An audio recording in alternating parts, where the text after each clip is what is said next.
alive. Hello, everyone. Arr. Arr, it's appropriate. Yeah, it is. Live. Um, this is the 36th episode, and we have almost been going a year. So, on our next week, we might have to chat about being online for a year, Yeah, yeah. which will be It's a pretty big awesome. step. I know, right? But Chris, you're helping tonight, us prepare for our anniversary, and we exactly, really appreciate that. exactly. Awesome. It is a light show tonight. I don't know what everybody else is up to, but it's obviously not as good as being here. Um, unless someone's sick or ill, then we're very sorry. They're lost, man. It's Yeah, their loss. exactly, exactly. But as always, we've got Jack Dunbar with us, or Yep. as most ways, we've got Jack Dunbar with us, and Most. tonight we are having Chris Vallely come in with his Camp Scallywag Treasure Island game. So, before we get to you, Chris, let's introduce our designer playtester panel. Yeah. Jack. Okay. Great. Yeah, I'll start. I'm Jack Dunbar from New Kingdom Gaming. Just funded my first Kickstarter, so pumped about that. New Published Kingdom designer. Gardeners. Well, I guess it hasn't published Yeah, yet, but I know. It will be though. It's yeah, yeah, yeah. guaranteed. Congrats, dude. That's so Yeah, awesome. yeah. That's great. Yeah, thanks, Chris. Yeah, no, I'm really excited about it. Got our first stretch goal, second stretch goal. We're knocking Awesome. on the door. That'll be done soon. So, yeah, moving on to content stretch goals. Really pumped about that. But yeah, really excited about New Kingdom Gardeners and the direction that New Kingdom Gaming is going. And yeah, really happy to be here. Really excited to see Chris's game. I've been following along with Chris Oh, for a while now on Discord and various Facebook groups and everything. Yeah. And Chris has been a supporter for me. So really nice. happy to be able to test for you today. Jack, can you send the link to Sam? Oh yeah, you bet. Yeah, on Messenger. Apparently, we're gonna Sure. have another person. So I'll go while we're waiting for Nice. Sam. Okay. I am Evan. I have got a couple of little. I've got two published games. One of them's little, a part of Emily Willix's compilation, and then my other one is After the Empire with Great Fox Games. And if you want to support what I do, go buy 87 copies of After the Empire and rate it highly if you like it. And if you don't like it, don't add that Just rating. keep it to that to yourself. yourself. um, Don't tell anybody. no, that's great. And I got some other stuff coming out. But more than anything, I just love designing stuff and hanging out with my friends who also design stuff and playing some designs and giving feedback. So I'm excited to dig in. Chris, hopefully Sam will be joining us in a moment. Did you get that over to him? I'm just sending it now. Cool. And Okay. we'll say hi to him when he joins in. But until then, Chris, introduce yourself. Yeah. Tell us about your design, like if you have anything published or what you're working on, and then we'll dig into Camp Scallywag. Okay, great. My name's Chris Vallely, and I'm a graphic designer. I do graphic design for a car wrapping company. That's why everything looks so good on your prototype. Nice. Thanks. Yeah. And so this is my hobby is obviously playing games, but also I'm attempting to design a handful of games. I've been working on it for a few years now. Nothing published yet, other than some kind of like self published and produced copies of a game that I co-designed with a few coworkers. That one is called Campfire, and we made, I don't know, maybe 20 30 copies and sold it to friends and family, and it was a fun time, and it kind of kick-started my whole like desire to make more games and come up with more concepts, and so I've kind of been working on it since then. Nice. I love that. Kickstarted outside of Kickstarter. Yep. So yeah, that's this is Camp Scallywag Treasure Island, one of 3 games that I'm focusing on at the moment. Awesome. Very Well, nice. we are glad to check it out. We're still waiting on Sam, but let's not wait. We'll say hi when he joins up. Okay. So go ahead and let's head into the teach. Sure.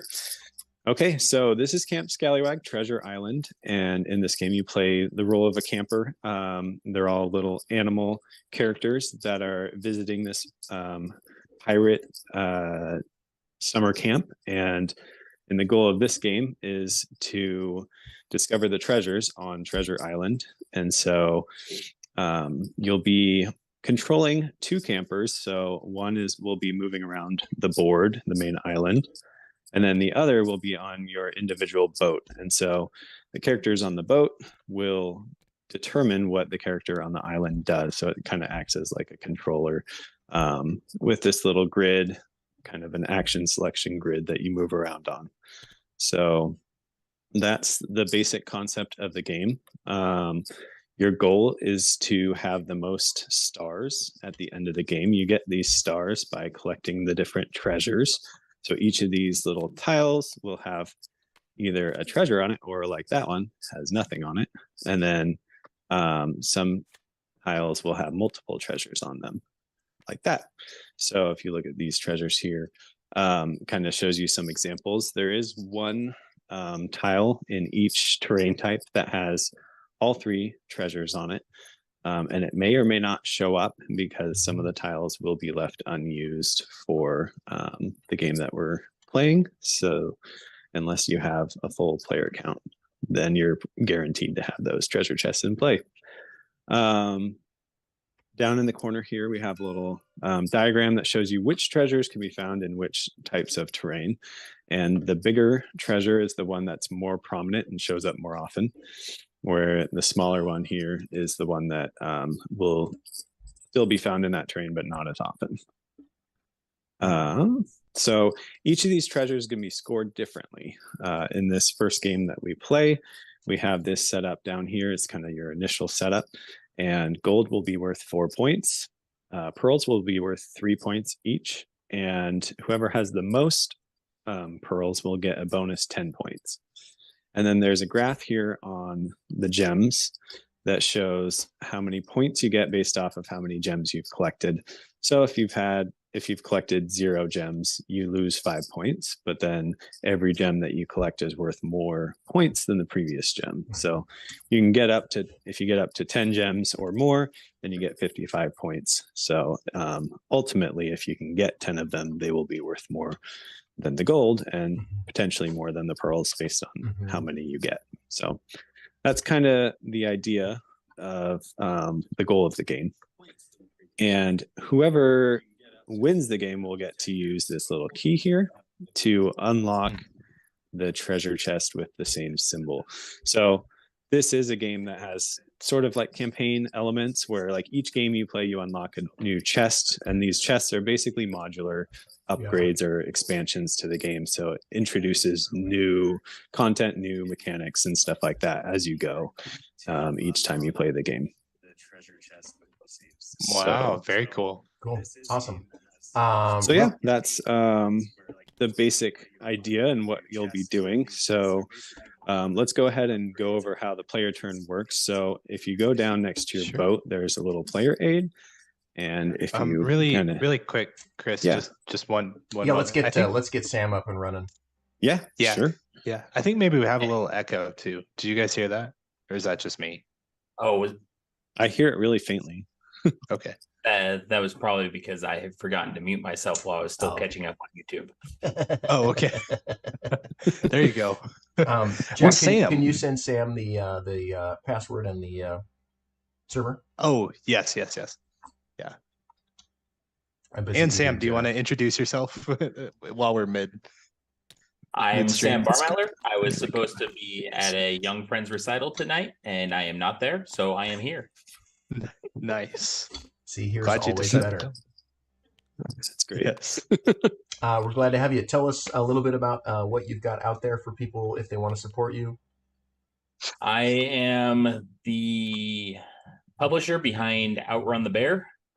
Currently a nominee for the UKGE Best Family Game for 2023. Really? That's awesome. So wow, congrats, Sam. That's great. 5 days if I won. That's so awesome. Nice. Well, I guess we're gonna have to go to England, Sam. I will be. Yeah, that's so cool. It's awesome. Awesome. Well, we'll get Sam up and running here. In the meantime, Chris, go ahead and keep teaching. Okay. And Sam will Here, be at let a me. disadvantage, so he can't double my score. It'll be great. Okay, I'm going to go ahead and set this up for 4 players here as I try to explain the game. So next to your ship, you have a little player aid, and that will give you an outline of how your turn works. Basically, on your main turn, since we have 4 players, we'll be doing our little half-turn simultaneous play thing that we got going on, which I'm setting up. The player aid is the same on both sides. We'll show you what you can do on your turn. And here, let me finish setting this up, and we'll just go ahead and minimize that. There we go. Okay. So I'll go over that. We'll start on the left side. So on your turn, you'll be doing 2 actions, and your action will consist of moving. You have 2 character little meeples here, one that's on your boat and one that's on the island. And so the one that's on your boat, you can start on any location. Most likely you will start on an explore space because you don't need to move around because you'll get to choose your starting location. So these little hexagon grids are the explore actions. And so you'll choose one of those to start on. And then that leads us into that explore action. So if you look at your little player aid, the explore action lets you search the tiles on the main board. So each time you do an action, you have to move your navigator, which is the character that's on the boat. You have to move it 1 space in any direction, and then activate the space that it's on. So the explore action will let you why does it say that? Sorry. Okay, my player aid is messed up. You don't move the navigator. You actually do, what am I looking at here? Explore, recall, set sail. Okay. So, all right, explore action. Oh, okay. Sorry. I think I need to reword that just because it's a little confusing. So the first action explore is move your navigator 1 space and then activate the space that you're on. And so on the right-hand side, it shows you what all the different actions that you can do are. So there's the movement actions, which let you move through a green border to an allowed space or move through a brown border to an allowed space. And so if I move my character there, then say I'm on the board over here somewhere, I can move through a green border. So each of the grids or each of the hexagon spaces has different colored borders, green and brown, that you can move through. So if I use the green arrow, I can go through a green border. If I use the brown arrow, I can move through a brown border. That makes sense. So below that, it shows you which, on the player aid, it'll show you which spaces are allowed. So you're allowed to move onto a space that has nothing on it, so unexplored space. You're allowed to move onto a space that is explored, so it has someone's little token on it. So these are the explored tokens that have your little character's head on them. And then you're not allowed to move onto a space if there's a flag there, or if another character is already there, or if there's a boulder there. And so these boulders are surrounded in the darker edges because it shows that you cannot move onto that space. So those are just barriers that you have to work around. So that's kind of how moving around the board works. So then the next thing you can do on the right-hand side below all the movement, it says exploring. So these are where you can explore the tiles on the board. So you get to explore the spaces that are dark on the little diagram, keeping in mind that the location of your explorer on the board is the middle space in that. So basically you can use any of those patterns based off of which one you're on, and you can explore the tiles that are next to your character, or there's the one that lets you explore the one that's underneath you as well as one next to you. If all of that makes sense. You are allowed to explore a space that has someone else's explore token already on it, but there can only be 2 tokens on each square on the board. So if there's already 2 tokens there, you are not allowed to explore there again. Okay. So why are we exploring these? Well, obviously we're trying to find these treasures that are hidden beneath each of the tiles. Some of those treasures are going to be better than others, and you're going to want to try to search the tiles. So basically exploring them, it allows you to search them. So if I'm exploring, you can go ahead and here, let me throw a tile over here so you can test it out. But basically you'll be peeking at the tiles. So if you hold down the Alt and hit Shift, you can peek underneath the tile and it shows you what's in there. And then you put your little token on top of it to show that you control that tile now. Whoever's token is on top controls the tile. The person. So if you do cover up someone else's token, they can no longer dig up that tile. So in order to dig up that treasure, you need to make a search pattern. So this here, this card on the board, will show you which pattern you need to make in order to dig up one of the treasures. So if I want to dig up a treasure, I need to make this little pattern. And all these patterns that you see on the Explorer on your ship, as well as the search pattern here for digging up treasures, can be rotated or flipped in any direction. It just needs to make that shape. So as I've done on the board here with my 3 tokens, once I've searched these 3, I can go ahead and dig one up. And so to do that, you go to the final action that you can do, which is the flag. So in order to dig up one of the treasures that you've explored, you move to the flag space with your Explorer, and then with your Navigator, which is the character that's on your board. And then your Explorer will get to dig any adjacent space that is part of that pattern. So as long as it makes that pattern with your little tokens, you can dig it up. And when you do that, you just pull it into your hand. You can just hover over it and hit 1, and it'll go into your hand. And then you can keep it on your board face down so no one else can see what was there. So you won't be able to see what other people are digging up unless you are also searching the same tiles as them. And when you do dig up a treasure, you can also then remove an opponent's Explore token that's covering one of yours. So that is the way to get, if someone has covered up your space and you want to still access that treasure, you can, when you use the flag action, you're allowed to remove one tile or one Explore token that's covering up one of yours. Huh. And that's all the things you can do on your turn for the main Explore action. The other actions are much simpler. So if you go back to the left column, so that's your Explorer. The next one down is Recall. So what that does is you move your Navigator 1 space like you normally would, because every turn you're going to be moving that Navigator around your board. And then you can recall 0 to 2 tokens off the island board. So you can do it so a lot of times the reason you would do 0 is if you move there and you've already searched all the tiles or something like that. And you're just trying to get across your boat to another action that you really want to go to. But each time you do that, you're allowed to, if you're not taking the action of the space you're on, you can bring back 0 to 2 of your Explore tokens off the board. The reason you want to do that is because you only have this limited amount, which is 12 tokens to use on the board at a time. If anyone ever runs out of tokens, it will trigger the end of the game. And so you want to kind of keep an eye on how many tokens you have as you're doing that.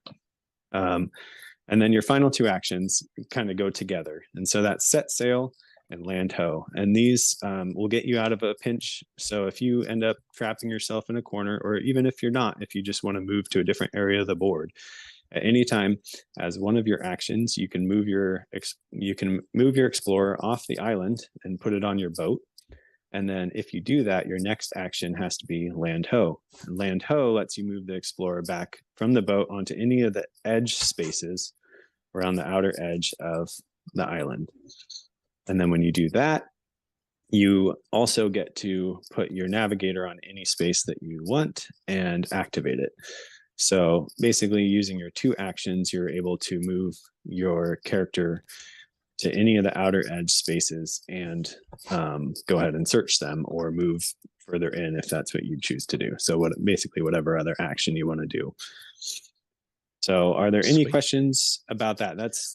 That's how you play and kind of the goal of the game. So And then is the game over when? So yeah, so sorry. I did briefly mentioned it, but if anyone runs out of here, let me throw these back on there. If anyone runs out of explore tokens, then that triggers the end of the game. And what will happen at that point, or if you run out of flags. So if you place your last flag or your last explore token, that triggers the end of the game. And what happens is the next player whose turn it is will, instead of taking a normal turn, they get to pick up one tile off the board that they have control of. So their explore token is on top of. So that will go around till the person who triggered the end of the game will be the final one to draw one of those tiles into their boat. And then we'll reveal. So once that happens, then there's a bonus for controlling each of the terrain types, having the most of each of the terrain types. So if you have the most water tiles on your boat, then you will get to draw an additional tile that you've explored from the island after that happens. If you have the most forest or the most of the sand tiles. So each of those three, whoever has the most of them will get to draw an additional tile and get, more treasure. If there's any ties, then you don't have the majority, so you don't draw an extra tile. So if no one has the most of any of one of the terrain types, then there won't be a bonus for that.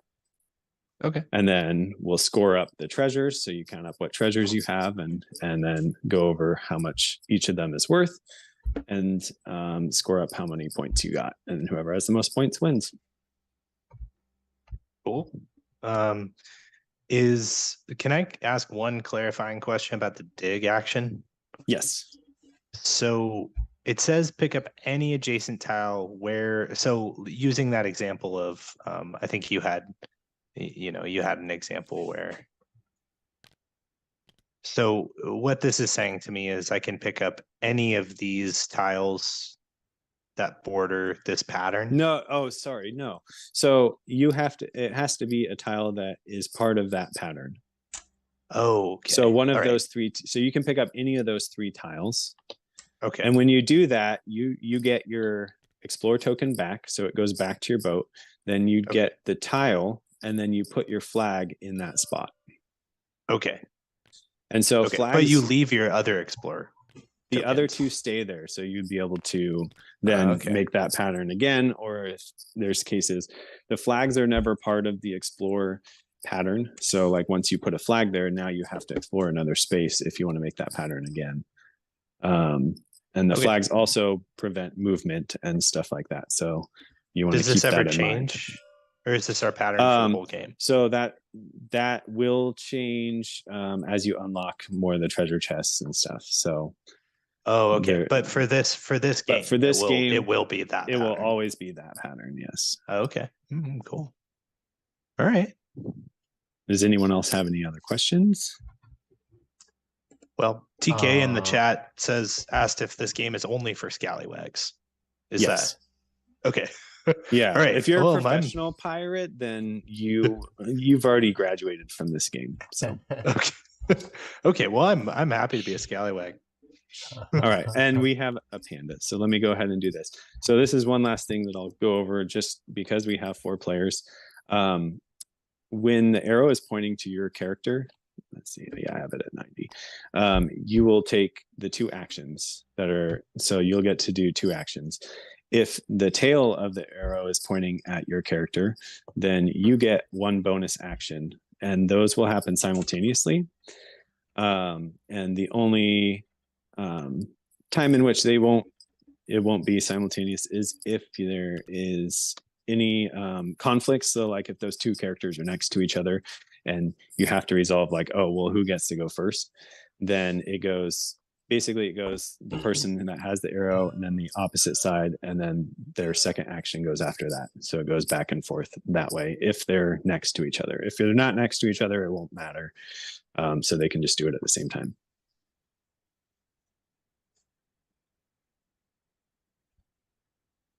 Sound good? Yeah, very cool. Yeah. Okay. By next So- to, do you mean immediately adjacent? Basically, if there's one space between you, so like for instance, if you're like one space apart, then you might both be trying to explore the same space. And so if there's something like that going on where the two are conflicting, that's when you would just do them Stagger. in order instead of Yeah. doing them simultaneously, just Okay. because it makes more sense that way. And then let me put these in the correct order because this is a little off. So let's see, gray, brown. There we go. Just so it's clockwise. It'll make more sense that way. And then get rid of that. Okay. So does anyone want to go first? Not me. I can't learn games from a teach, so I have no idea what's going on. Not a problem. Yeah, it's I'll go first. okay. So Jack's gonna go first. We'll go ahead and which one are you? You're the pigs? I'm a pig. Yeah. Okay. So if you're going first, that means I get one action. Actually, we'll do our initial turns before we start doing that. Because on your Okay. first turn, you're gonna place your explorer, which is the guy that's on the island, on whichever space you want. Any space. Any At all? space you like want. even in the middle. Okay. Yeah, you can go anywhere. Everyone else will have to go at least 2 spaces away from you, and away Oh. from everyone else as well. Well, okay. So you have to have How at least about 2 right there? spaces between each player for their initial position. So now you're going to take 2 actions. You'll take your navigator that's on your boat, and you'll get to choose where you start, and then you'll get to do 2 actions. So Okay. So I can start here. Yep. And then I have 2 actions. yeah, so you'll So do that first, action. I'll do that. So you action. start on Okay. the first action you want to do. Okay. So I choose to start here, and then I'm going to do that explore action. Yep. So I'll you'll be explore, exploring so I 2 can- that are across from each other. Now, do I show everybody, or do I look at it secretly? Where did you should have 12 tokens. Do you only have 10? Or did you put 2 down somewhere? Oh, well, I have 3 right there. 2, 4, 6, 8, 10, 12. Oh, I there just they are. stacked Okay. them. I stacked them weird. I got it. Okay. So yeah, they're in Okay. stacks of 2, so you can grab them both and put them where you want to search. So if I want to look at tiles, is it secret, or do I flip them over? It's secret. So you're going to peek Okay. at them. So you'll hold down Alt and hit Okay. Shift, Okay. All right. Okay. and then okay. put your tokens on those 2 spots. And then you got to do, Okay. and that'll show that you have control of them and that you can always re-peek at them at any point. Okay. And now I can choose. So now to you have take to another move- action. Yeah, so you can either set sail, Uh-huh. or you can do a recall turn, or you can move your guy and perform one of those actions. A recall, you also move it. So either way, you're going to be moving your character unless you're setting sail. I see. So I move this guy and then do whatever this says. Yep. So you can But move I it can to only the other move him one space. one space. So you can do the other Okay. Explorer one, or you can move through green border basically because you have nothing to dig Sure. yet. Sure. Okay. So I'll do the explore space here. So I can explore and The one you're on, and then one other Yeah, one. and then explore. Okay. And then I'll pick your guy up so you can put your token on there. Okay, cool. Well, and you can press, isn't there something on TTS you can press like U? Yeah, you can press U to put it under you. That's true. Yeah. So there you go. That's your first Okay. turn. So Sweet. now we'll rotate it, and it will be who's the panda? That's So me. now can I look at Okay. these any Sam, time, or do I have You to can just look at them at commit any them time. to memory? You can look okay. at them anytime you want. Okay. So you'll do So the I- same thing. Yeah, You're I gonna- place myself at least 2 spaces away from Jack. Yep.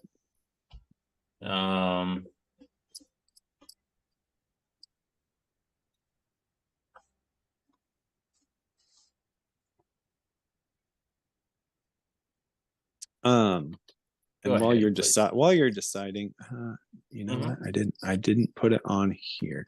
So on the back side, I'm planning on putting like some statistics on like basically what treasures you can find on the island. But in general, there'll be a handful of double treasure tiles where there's 2 treasures on the same tile. But about a little more than half of them I think it's 2/3 will have just 1 treasure. There's a handful that have a hole. That means there's no treasure. I think I grabbed those examples earlier, but that's basically what you'll be finding on the island, unless you happen to get lucky and find the 1 treasure chest of each terrain type that has 1 of each treasure on it. So my first action has to be an explore action, right? And just moves me to one of these Doesn't spaces. have to be, but it doesn't make sense to do anything else because you can place your guy where you want. So it doesn't make sense to move and you have nothing to dig. So yeah, you're going to want to explore. So I'm going to explore with this one. And okay, so I would get, okay, I get that. 1 under you and 1 other one next to you. Let's do, okay.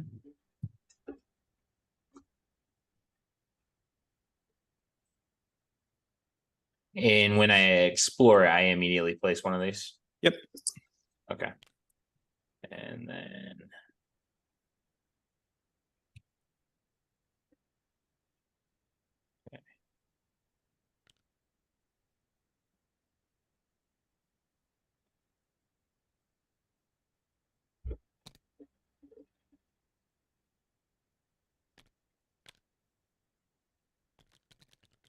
Oh, they didn't like that. I tried to put it under you here. Oh, Yeah, sometimes. here, try to pick up just the guy. There we go. All right. Okay. And then you I get take 1 more. second action. Okay. Yep. So the build This is one pattern- of those. This is one of those games where, in real life, this is no problem whatsoever. But on Yeah. TTS, it's like, oh, And whoops. I actually like 3D printed the tiles and have magnets in them so that your tokens act as little handles so you can pick up the tile really easily. That's pretty cool. And it works really well. That's cool. But if the publisher picks it up, which is my plan, I don't want to self-publish this one or any at the moment, unless it becomes my full-time job. Yeah. But I have other ideas for like how to mechanically do the tiles. So there'd be like a little inset basically. So the tiles would be taller around the edge. And you did both your actions, right? Yep. You're good to go. So it's my turn. So I'll go ahead and I'm gonna just go. Where do I want to start? I'll start here in the middle of some sand.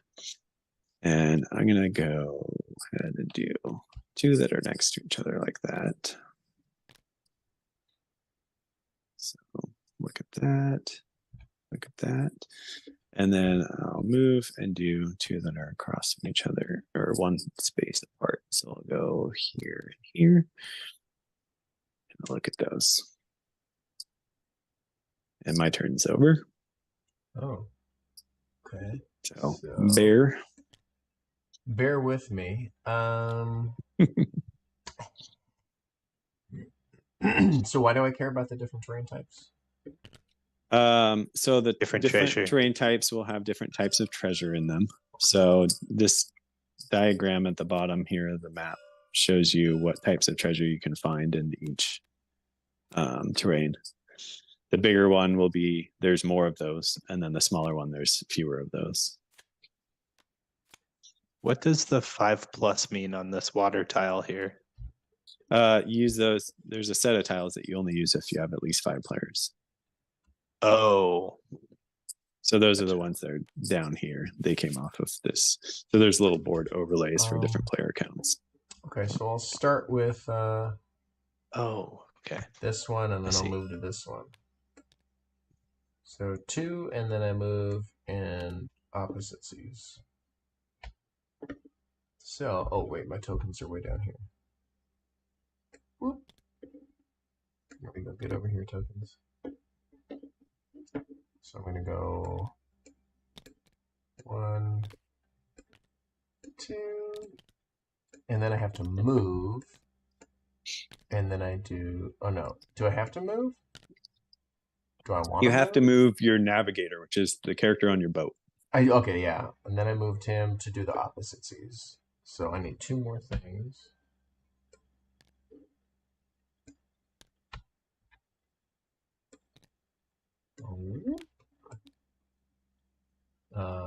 Oh.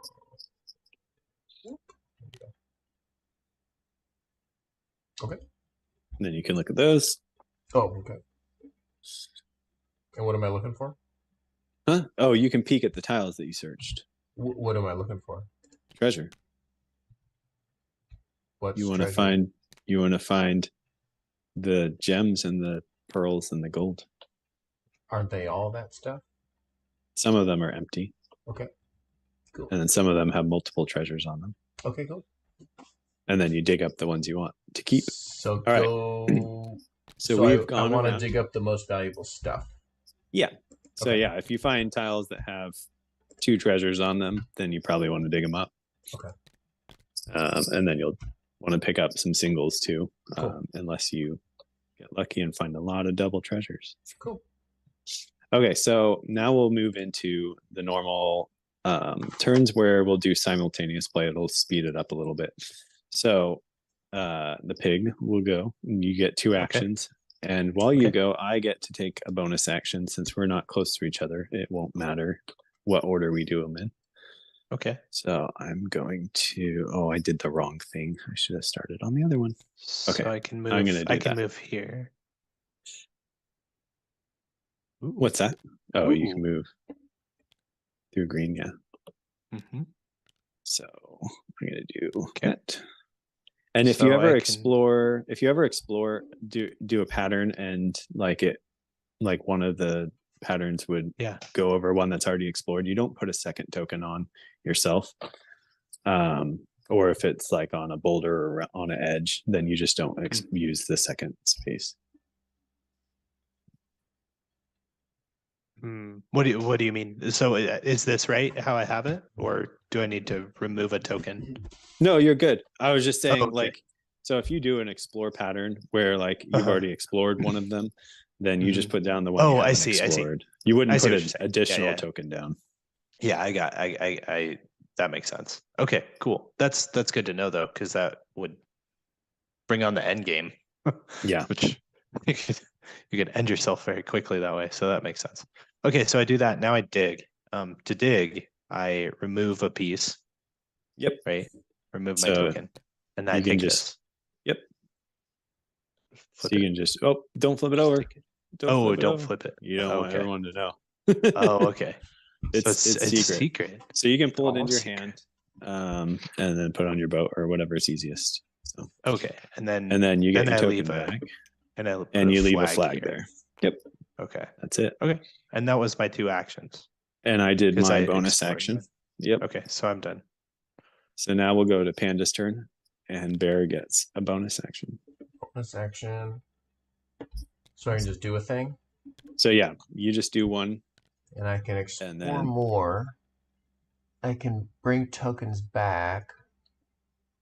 That sounds like a bad plan. Or I can go elsewhere. I don't know why I would do that. Or I can land if I went elsewhere, which I didn't do. How do I dig? That's the flag in the middle. So you have to have the explore pattern. What's the flag in the middle?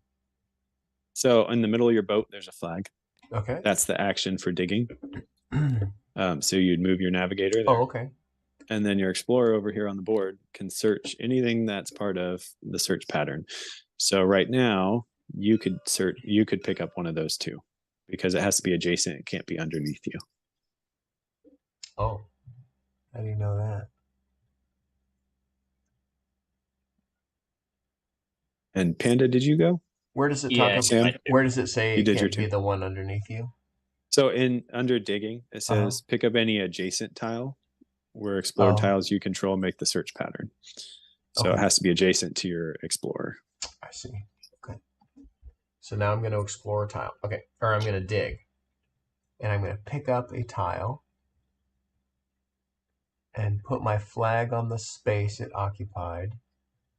Yep. Then remove an opponent's explorer token covering mine.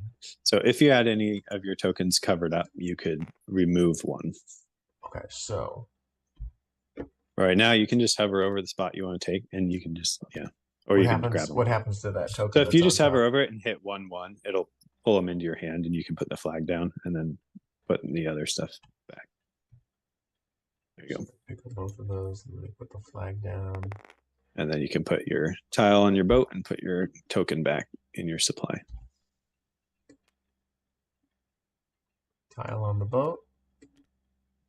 Token in supply. Good to go. Okay. All right, so now it's my turn. And Pig, you will get a bonus action. So you get one action now.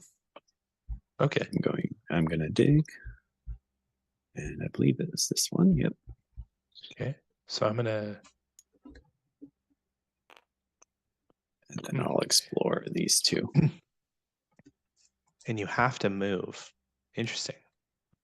So I'm going to move. I'm going to do this. I'm going to move like this. Move my guy. Yeah. Okay.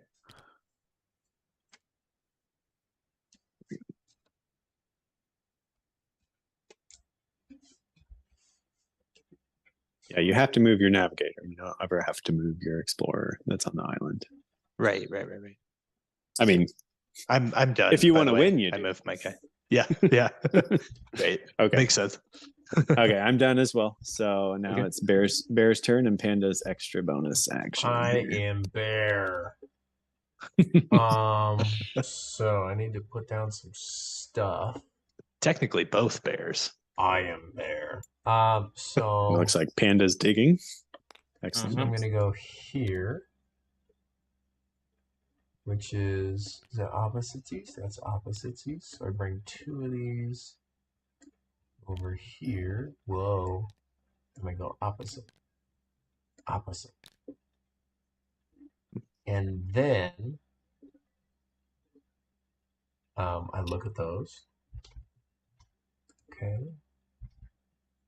Okay. And then I'm going to bump right back to this. I'll bring a flag over. Well, it doesn't go there. And I will take these two things. Boop, boop. And put a flag down. And then go back over here. And put this on my boat. And put this back. Okay. That was my two. Okay. Sweet. All right. So now it's Pig. Pig's turn. Okay, so I'm trying to decide what I'm gonna do. now what'd you say about as you said so I'll dig. So I take it into my hand. That makes sense. I move my token. I could see, yeah, and put a flag. So I'll do that. And then I will explore this way. So I'll look at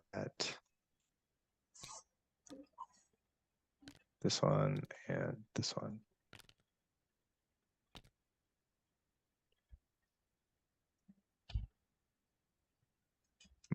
Okay. Okay. Is that both your actions? Yep. All right. Let's go to Sam. Evan gets the bonus action.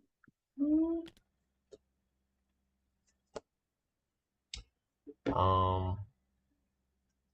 remember what I had. Neon places. Okay. I'll just do one action, which is going to be obviously. Oh, I have to move off the dig, so I can't dig. Is that true? What's that? You can't If- dig underneath you. If I'm already on the dig action, I have to move my guy off the dig action. Right, yeah, you can't do it again. That's just a way to prevent you from doing the same thing multiple times in a row. In that case, I just move to here. No one saw that. Can I move on top of a flag or no? No. I cannot move on top of Can't move onto a boulder or a flag or In that another player. case, I'll move here. But you can set sail if you want to get to one of the border spaces over there. Nah. Who needs it? I'll move here. Yeah, so that's still okay. Okay.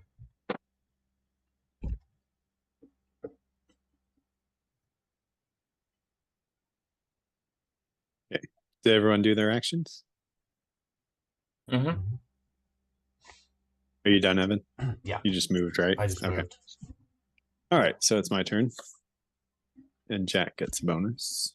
Sweet. Okay. So I can dig. So dig. I'm gonna search these two.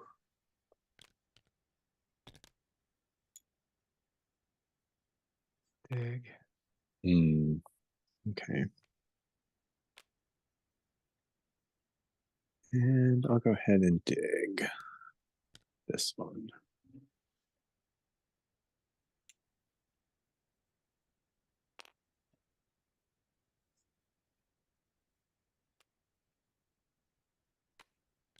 And I'm done. Do you do your action, Jack? Yes, I dug. Yeah. Okay. Right here. Yeah. Okay. So we'll go to Evan's turn. So I do Bear. two things now. Yep. Okay. We are Sam's gonna move. gonna dig.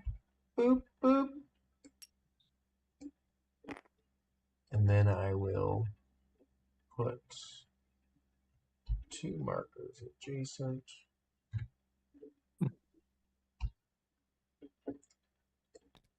Here. And here. I guess they're not quite adjacent, so that adds. So I dig and then I do this one. Okay. And that's it. All right. Okay. Did you look at him? No, not yet. That's okay. So Okay. it's pig. So all right, Jack's up. So I'm gonna do move. one thing. Then I'm gonna explore. I'll explore these two. I'm gonna do. Which one do I want to do? Because I'm gonna do that next. I'm gonna do a recall turn, and I'm actually gonna pick up. Let's see. Or recall action, I suppose. So I'll pick up this one. And I think, let's see. Do that one too. Oh, not the tile, the piece. There we go. Got two of my guys back. Nice. All right. I'm And done with mine. You're done, Jack? I just did an explore action, so Did you do two things or just one. Oh, because it's my it's your my turn? main turn. Yeah, so I'll explore those two, and then I will. Wait. Hold on. I think I moved and then explored. I did. I moved Oh, through okay. the screen and then I explored these two. Oh, okay. two So you did spaces. both things. Yeah. Okay. Yeah, I did. So Sam's turn. Evan Yeah. gets a bonus action. Bonus action. Diggy dig. Boop, boop. Whoa. Dig. Boop.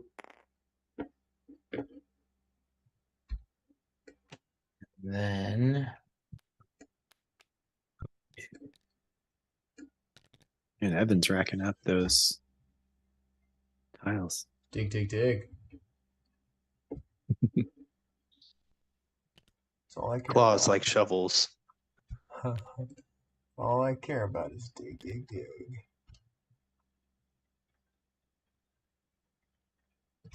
Goodness. It's hard to see. I'm done.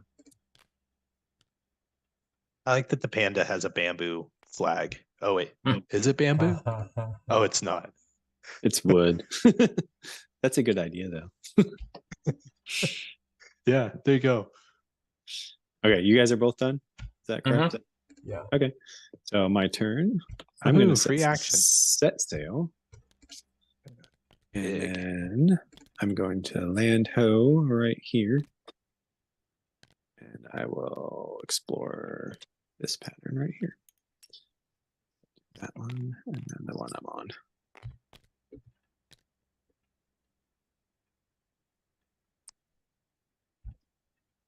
All right.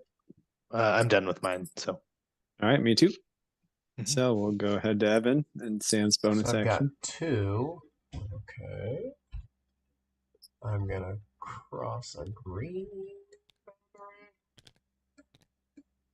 and then dig. Bam, bam. Put the flag. So that one is not part of the search pattern. Oh, okay. In that case, I don't dig, dig. So if you explored Oh, either because my this flags one or don't this count. My one, flags don't the count flags don't anymore. count. Well, yeah. hopefully I didn't do anything illegal on previous turns. I don't actually think so. don't I didn't know. notice anything at least. Okay. Boop. Boop. Okay, let me recalibrate here. So if you search that top one there, you could still dig that tile. So I'll go here. So that's over a brown. And then I'll go like this. Womp.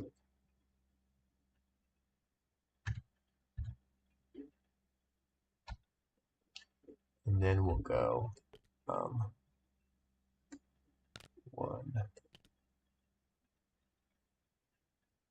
2.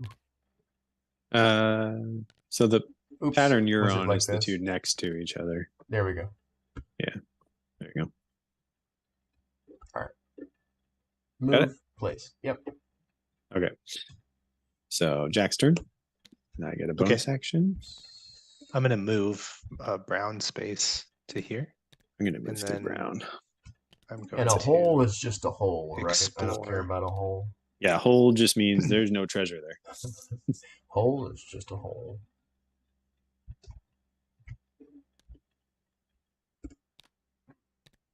Okay, I'm done. All right, me too. So Cool. Sam's turn.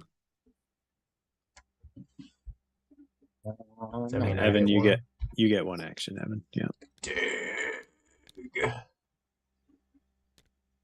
So let's grab one of these. Oh, I can't draw that to hand. Is that the one I want? That's the one I want. Boop, boop, So far, no one's boop. quite gotten to where they're out of tokens, but we're getting close if people don't recall. Yeah. I guess if you think you're ahead, it could work in your favor. Yeah.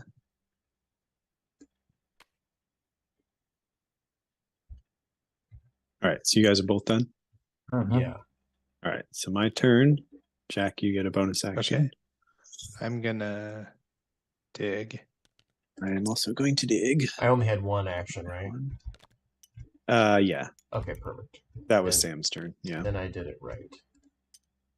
And then I feel like I should search these two as long as I got. Oh wait, whoops. I dug one. the wrong space. Sorry. Oh.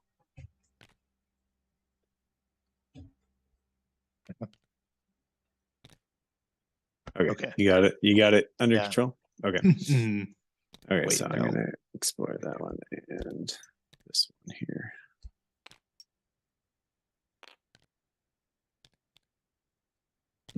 Okay. Now we're getting close to each other. Yeah. All right. So now it's Evan's turn. And Sam gets the bonus action. I'm gonna move. Can I check under the ones that I've already?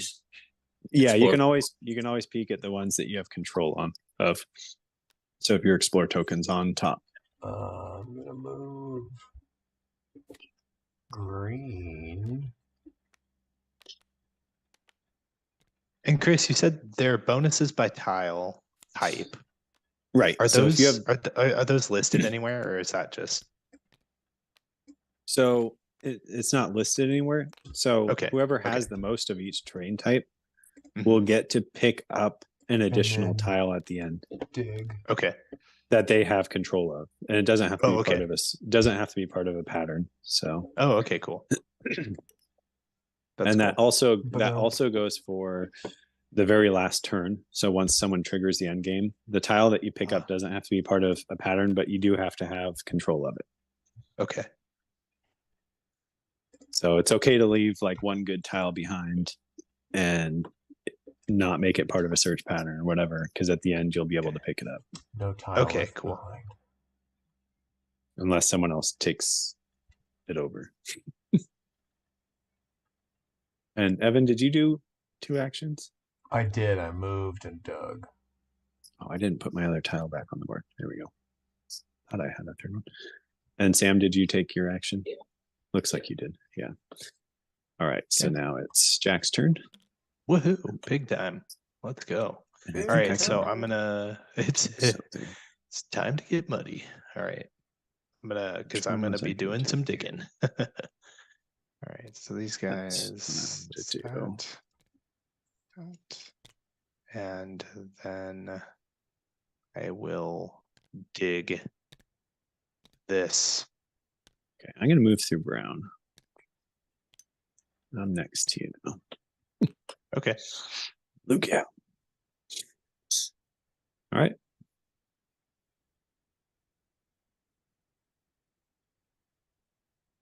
So, Sam's turn.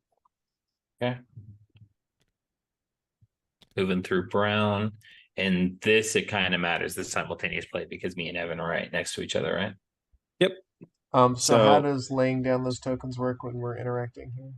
So Sam will go first, and then Evan, and then Sam. So you'll do one action. So my first was moving. How does interaction work with the exploring tokens and such? Oh, so you can't explore under another player. Okay. And you can't move on to the same space as another player. Okay. But it's your bonus action, and then Sam will take his second action after that. But I can explore a spot that he. So you can explore on top of him. Yeah. So if he explores. Oh, you can explore on top of me. Yeah. You can explore on top of someone else's explore token, but not on top of their character. So. And so if he's on top of mine, does that nullify my exploring or what? It means you would still get a look at them, but then he has control, so he would be able to dig them up, and they're not part of any of your patterns. Okay, hold on. In that case, I don't want to do that. Because basically he'd be able to just cover up both of yours. And then if you dig something up, then you can take one of those off, basically. Yeah. And if you want to get out of there, you could do a set sail.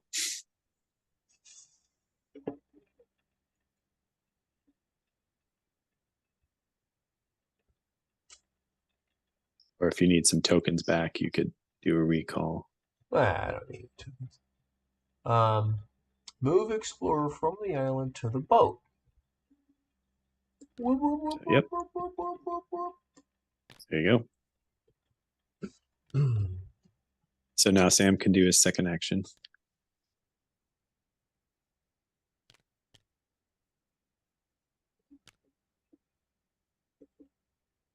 Okay.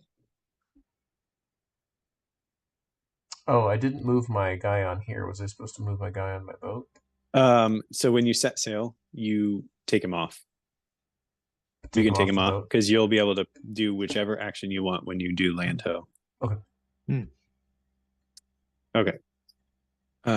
So whose turn is it? Mine? Yeah. Yeah. Mhm. My turn, and then Jack. So since we're next to each other, I'll go ahead and do mine first, and then you can go. Okay. I'm going to dig over here, Okay. so it won't affect you. Okay. Cool. And then you can do yours, and then I'll do my second action. Sweet. I'm gonna move to here.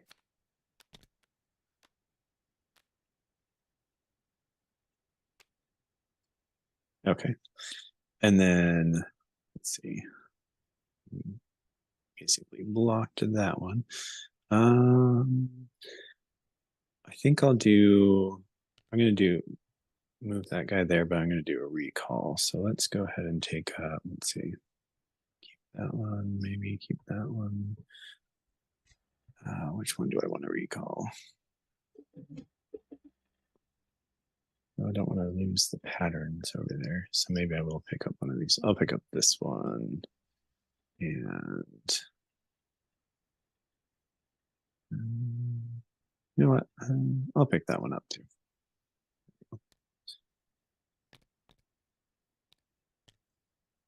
All right. Okay. I did both. I did both Cool. mine. So I'm done. I Go ahead, just Evan. moved. So go ahead, Evan. Okay, so obviously I will land ho. And Anywhere around the edge. I'm gonna go. And if for some reason, if it ever gets crowded and there is no outer edge space that you can land on, then you can place your guy anywhere. I don't know if that could even happen. Yeah. It Womp. would be people would have to all Now be I going can around put the my edges. guy on top of his marker, right? Yep. That's what you said. Yep. Okay. So actually, I'm gonna And then go you have here. control. If he uses a dig action, then he would remove it, or he can remove it. Yeah. So I'm gonna go here. Mm. Bam. And then I'll look and see what I want for my next action. So in this event, it's not the token on top. It's like both players have control of that space. The token on top has control. Oh, okay. Okay. So it's So no the longer other Sam's person- pattern. Right. It can't be part of a Okay. pattern, and he can't dig it up Then unless he digs up somewhere else and then removes it. I'm gonna go around. Whoop, whoop, whoop, whoop. Like that. Okay, that was my two. Okay. So Jack's turn. Okay. My turn. We're right next to each other. So I'm gonna Yep. I'll do a dig action here. So I'm gonna dig here. And then so I dig, then you go, then I do my next thing. Yes. Okay. So I'm gonna dig this. Okay. And then plant my flag. Cool. And then I'm going to dig, and I'm going to take this one right here.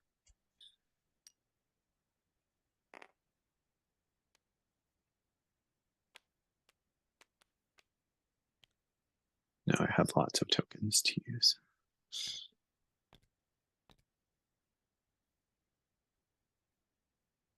Oh, is it still my turn? It is. You have your second action. Okay, so for my second action, I am going to explore this space. And can I explore a space You that can't you're explore on? I underneath can't. another character. Oh yeah. Okay. Well, in that case, I'm just gonna do that anyway. So if you're I doing can't that, do anything. so technically but- you're doing a recall turn. but you can choose to okay. not. So you can choose to yeah, not yeah, recall anything if you don't want any of your tokens back. No, I'll do a recall for sure. I will recall this piece and this piece. Okay. Yeah. All right, and then Sam's turn. Okay, I'm going to explore. Here. And here. And then with the search pattern, is it anywhere that I have that search pattern that I can do that? You have to dig adjacent to your character. Adjacent to my character. Okay. So at the moment, you could any of the ones that are adjacent to you are part of a pattern at the moment. So you would be able to dig up any of these 4. Yeah. Yeah, I will dig.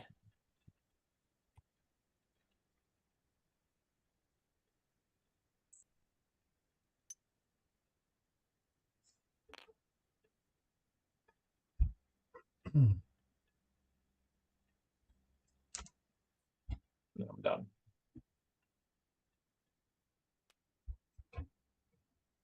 So you're done? Yeah. Okay. Are you done, Evan? Yeah, I did my one. Okay. Okay. So my turn. I'm going to set sail. Okay. So that opens up your options there, Jake. So and then I'm gonna and you go ahead. I'm gonna dig this. Oh, And plant my last flag. oh, Dig what's your it. last flag? All right. What does that So mean? I guess I'll finish up my turn. So I'm gonna do my land ho action. So I'll go there and do this one. So he triggered the end game. Mhm. So let me finish my turn real quick, and then so you know what I did not consider is okay. It's interesting. So I haven't played where the person doing their bonus action triggered the end game yet, because I just introduced the whole like simultaneous turn The thing. wheel. Yeah. Yeah. So since he triggered the game, let's go ahead and go from him. So we'll go with Sam first, because it makes the most sense. So Sam, you get to pick up any tile that you have control of currently and add it to your boat, keeping in mind that the majority owner of each of the land types will get a bonus tile to pick up into their boat. Okay. What are we doing? So we're each going to take one turn just picking up a tile that we control on the board. Okay. And then we'll look at Including who me has, or no? yes, including you. So Okay. everyone. So it starts with Sam, and then I'll pick. Did you pick one up? Yeah. So I'm gonna pick up. I think it was this one that I liked. Yeah. So I'll pick that one up.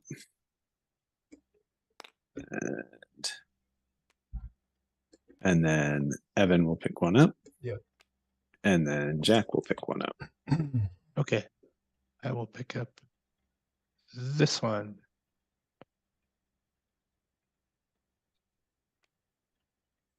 Okay. Okay, so now we'll look at the majorities, which it looks like you guys both have 3 forests. So there's no one has the most forests, so there won't be any bonuses for that. But Sam has 4 oceans and I have 5 sand. So we each get 1 more tile that we have control of to pick up. Ooh. What? Oh. Okay. Let me just look at what I have real quick. I don't know what what I just wanna pick happened. up. Does it have to be that type of tile? Nope, any tile. Okay. What just happened there?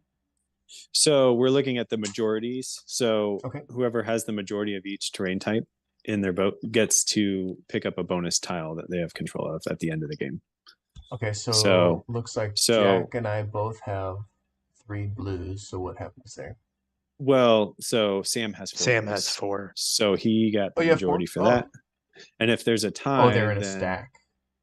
yeah, if there's a tie, then no one gets it. So there was a tie on Forest because Jack and Sam both have 3. Okay. Mhm. And then let's see. Still trying to decide what I want to pick up because I think I'm So like you should go horribly deep- losing deep- this go game. deep on a terrain. Got it.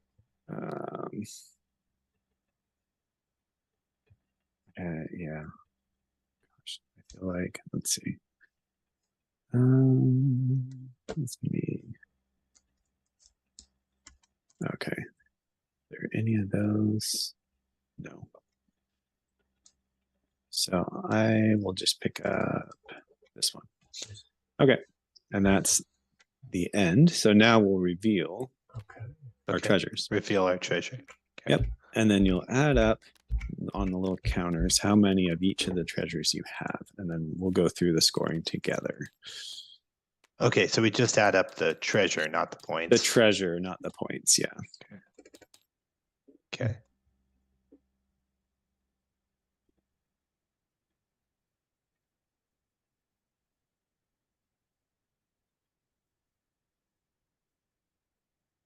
And then when everyone's done, Yep. let me know. Oof, 7. Wow. Yeah. Yeah. Looks like Evan's getting that pearl Got the bonus, most pearls. probably. Yeah. I definitely had the most diamonds. Well, unless Sam had more. No, you got the most. He's got 4. You got 5. Wow.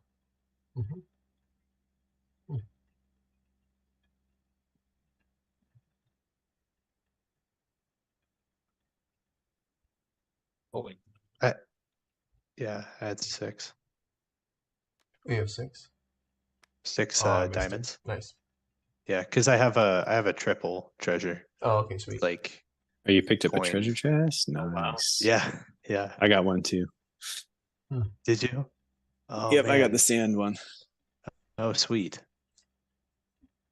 That Yeah, was that the was a one pretty good. when I It's a set pretty good sail. feeling. That's what I found. Yeah. I was like, yes. Oh wow. Nice. All right, so everyone's done adding them up. All right, Uh-huh. so we'll go ahead and start with the scoring the gold. So just multiply your gold by 4. And we can just go ahead and like write it out or whatever makes sense for people. Sure. So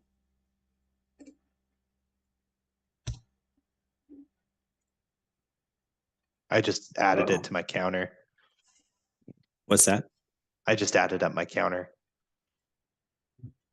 Oh, okay. Yeah, you can do that. Oop. So I'll do And that too. Then Sorry, pearls I'm are trying to. I accidentally hit the type tool in the wrong spot. There we go. pearls Okay, 7 times 4. only they're 3 each. Unless you have the most, you get a bonus 10. Yeah, so everyone gets 3 points for each. That well, let's see who has the most first. So that's Evan. So Evan, you get 10 bonus points, and then everyone else, and then you'll get 3 points for each pearl. So everyone gets 3 points for each pearl. So Evan will have 31 points in pearls. Yeah. Yep. Sweet.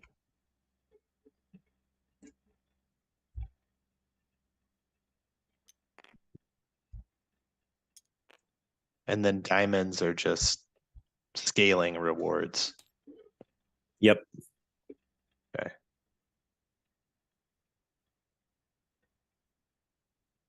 Yeah, I did horrible in this game. I got 40 points.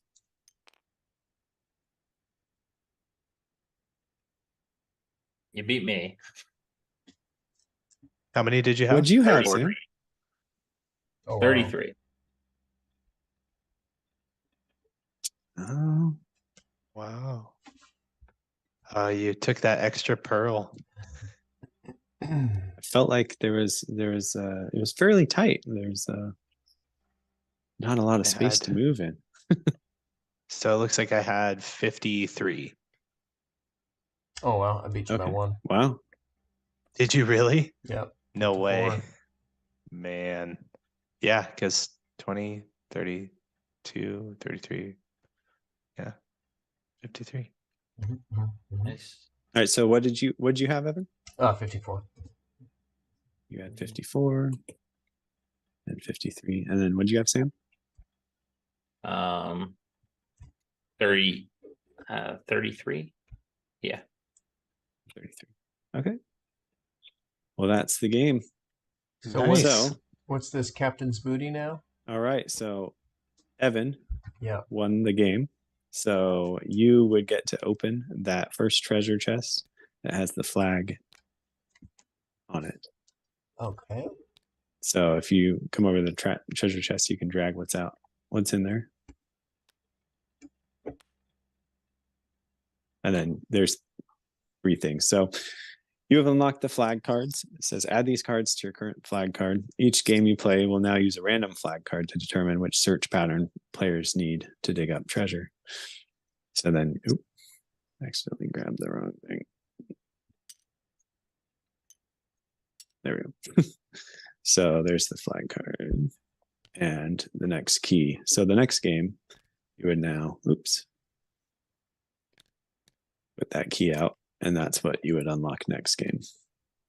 So then these are the other 2 search patterns. Ooh, that's cool. And so each game you unlock a new feature. That's kind of like the most basic one, is new search patterns. And then, as you might guess, there's some other different scoring cards for the treasures and a bunch of other cool stuff. So so now we've got 3 search patterns? Yep. So you would randomly select one for each game. So the next game you play, you just choose one at random and use that search pattern. Yep. And they proceed sequentially through these treasure chests. Like the key for the next one is in the interesting. Yep. Mostly sequentially, yeah. There's one that's kind of like out of order that it unlocks at a different. It doesn't unlock by the winner of the game. It unlocks a different way. So. Oh. Okay. But the rest of them are all in order. So you go from one thing to the next. Very cool. So, I mean, if you guys want to check them out at all, you're welcome to. If you want to keep it a secret, that's fine too. Game designed to track the scoring across multiple games? Not necessarily. No, not the scoring. Okay. There are things that are kept track of throughout. So if you want, we can go ahead and go into the next chest just so you guys can kind of get an idea of some of the stuff that would be unlocked. But this is probably my favorite one. So the next game you would play, you would unlock the journal. And so you get these little journal books. And basically how it works is there's these merit cards. And then this is the one that has a key that unlocks once a player gets their 3rd merit. So they're basically like stickers. So in real life, they're little stickers that you put on these little notebooks. And they're like achievements. Oops. Oh, sorry. So they unlock by doing different things in the game here. We'll randomize it so they're not all just the same. But basically, it gives you a goal to perform during the game. And if you perform that goal, then you get that sticker. And so they're kind of like outside the scope of like the normal game, but they're applicable in different ways. So like Landlubber says you complete a game without ever setting sail. If you do that, you get the sticker and you put it on your little journal. And then once you've completed 3 of those tasks, you get these merit. You get the merit key and you get to unlock the merit chest, which has some cool cards and abilities and stuff in it. So yeah, without spoiling too much. But you're welcome to look in them and check them out if you want. But that's the game. Cool. Very cool. So how many games would you have to play? It's like 1, 2, 3, 4, 5, 6, 7, 8, 9, 10, 11, plus several more to unlock the merit chest. So to see all of the content in the game, so same group of people or same person, you'd have to play. It's 11 over a dozen times. Okay, it's 11 because these as you unlock that, you now have the next treasure chest, which is this one. So this is kind of just a side one. That's a bonus for the first person to get their third sticker. Okay.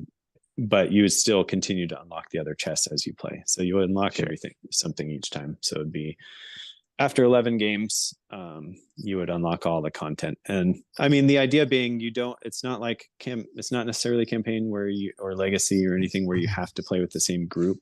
It's more of just like as the person who owns the game plays it, they can unlock stuff and then choose if they want to. It's all modular, so you can choose if you want to include it in, if you're teaching a new group of people, then you can start back with just the base cards. That's why they have the little stars on them, and just start them out with that. And then, if you've played with people multiple times, maybe you show them some of the stuff you've unlocked and introduce that to them if they haven't seen it before. So that's kind of the goal of these, is to be modular.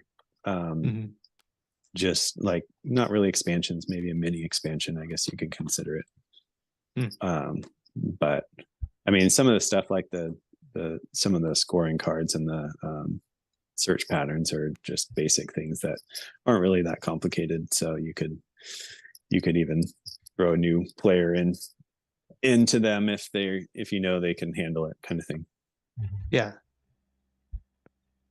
But yeah. Awesome. That's the game. Should we head into feedback? Yeah. Yeah. Alrighty. Sam, Jack, who wants to go? Sam, you want to start? Jack normally starts, right? I do usually. All right. Yeah. Okay, do it. Okay. Fine. Yeah, I'll start. Do it. Chris is great. I like this game. I had fun playing it. Here's why I like it though. I like the campaign, like expandable material element, but I like it in a way that it is accessible to players, and that it doesn't pigeonhole or box you into one group to play through multiple games. I think that that's a really rewarding experience, and it's very thematic. Like, you're unlocking treasure chests.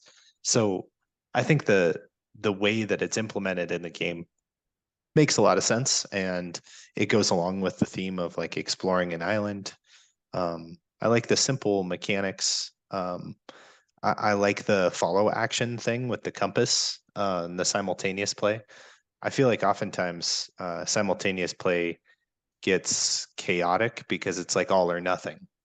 And I like the limit that you put on simultaneous play in this game, in that, it's one person plus a follow action.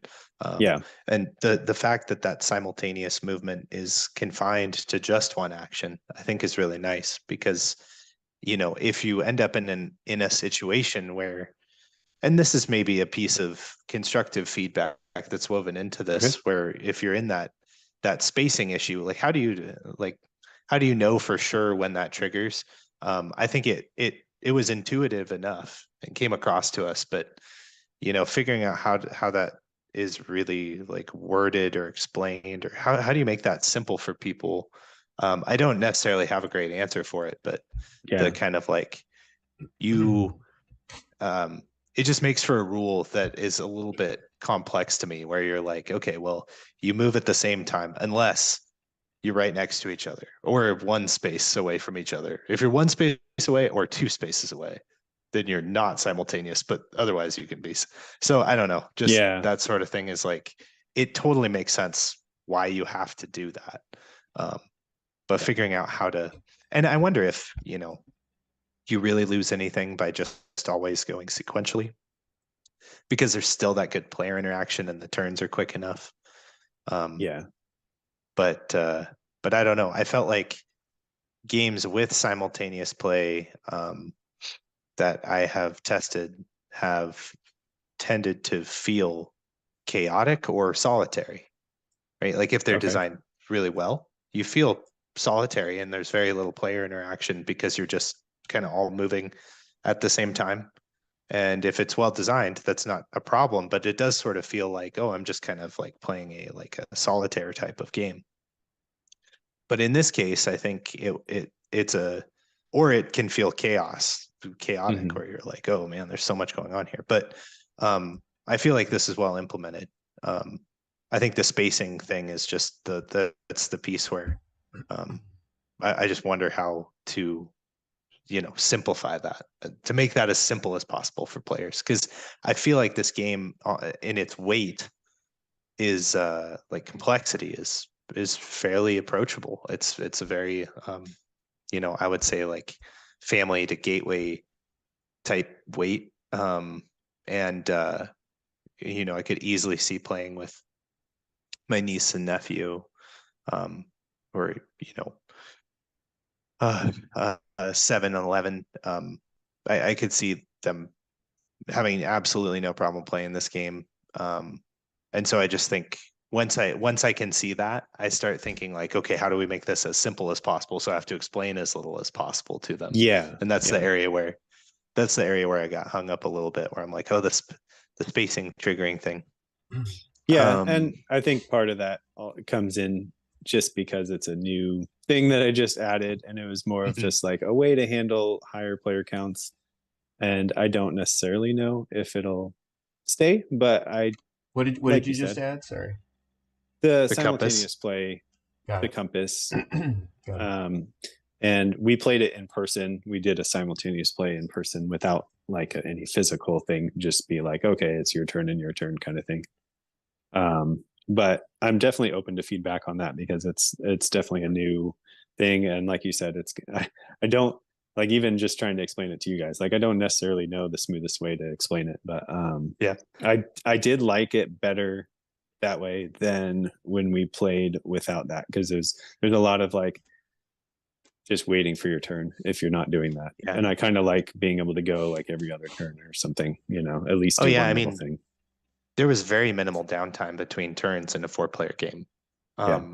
Really, it was like, oh man, my turn is coming up very soon.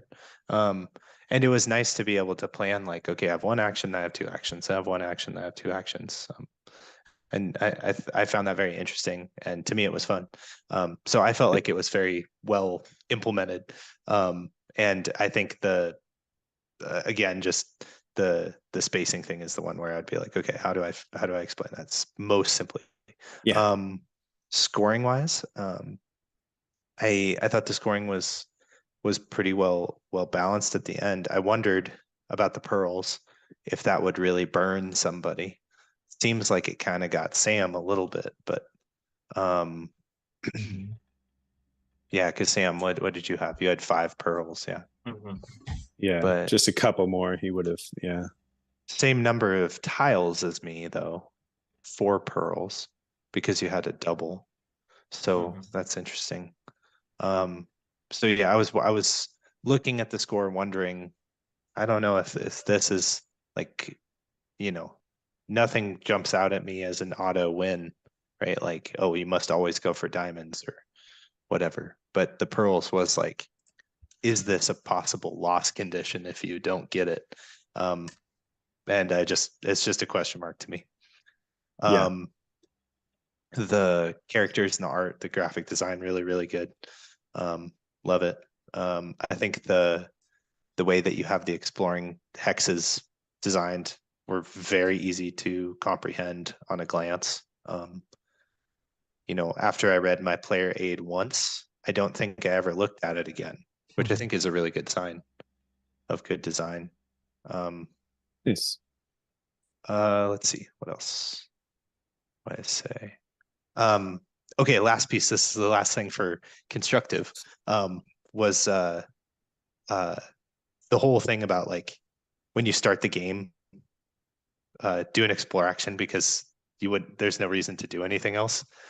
I would probably just say on your first turn, place your guy on one of the explore tiles and take an explore action. Okay. And so it's like the first turn is special and it's different. And it's just you start with an explore action because the fact that players wouldn't do anything else and there's no reason to or ability to do anything else just force them to do the thing that they have to do. Yeah, no, that makes sense. Yeah, so simplifies it. I like that. Yeah, and just makes the teach simple. Like on your first turn you do this, and then on every other turn you take 2 actions. Okay. So that was a suggestion that I had in the teach. But and yeah, I think overall, actually I think I did it a little differently than normal. because I realized that normally you just do the one explore action. We did 2 actions on the first turn, and I think that did make a difference, just like in the understanding of it and the speed of the first round. Yeah, probably. I mean, probably because you say, if the first turn is special, I think making it very different is good, because then you're like, okay, well, the first turn is kind of weird. I do this thing and then jump into the other things. The alternative to that is to not make it special and to start the game with a random placement of your people, right? So then you can just jump right into the first turn as the same as every other turn. Yeah. So you say like, oh, everybody starts at a dig spot, right? The navigator starts on your dig spot, and then you can do any action from there. And then your pawn is in a random spot. So then your first turn is no different than any other turn in the game. Yeah. It just has an extra setup step of placing your pawns out there. Mm-hmm. So those would be the 2 things that I would probably do with that. Whatever way you want to go, or if you want to do it at all, is up to you. But cool. That was again my thought. And then once again, just want to close with, I like it. This game is a game about exploring an island, and it makes me want to explore the island. Like, I felt like that's what I was doing the whole time.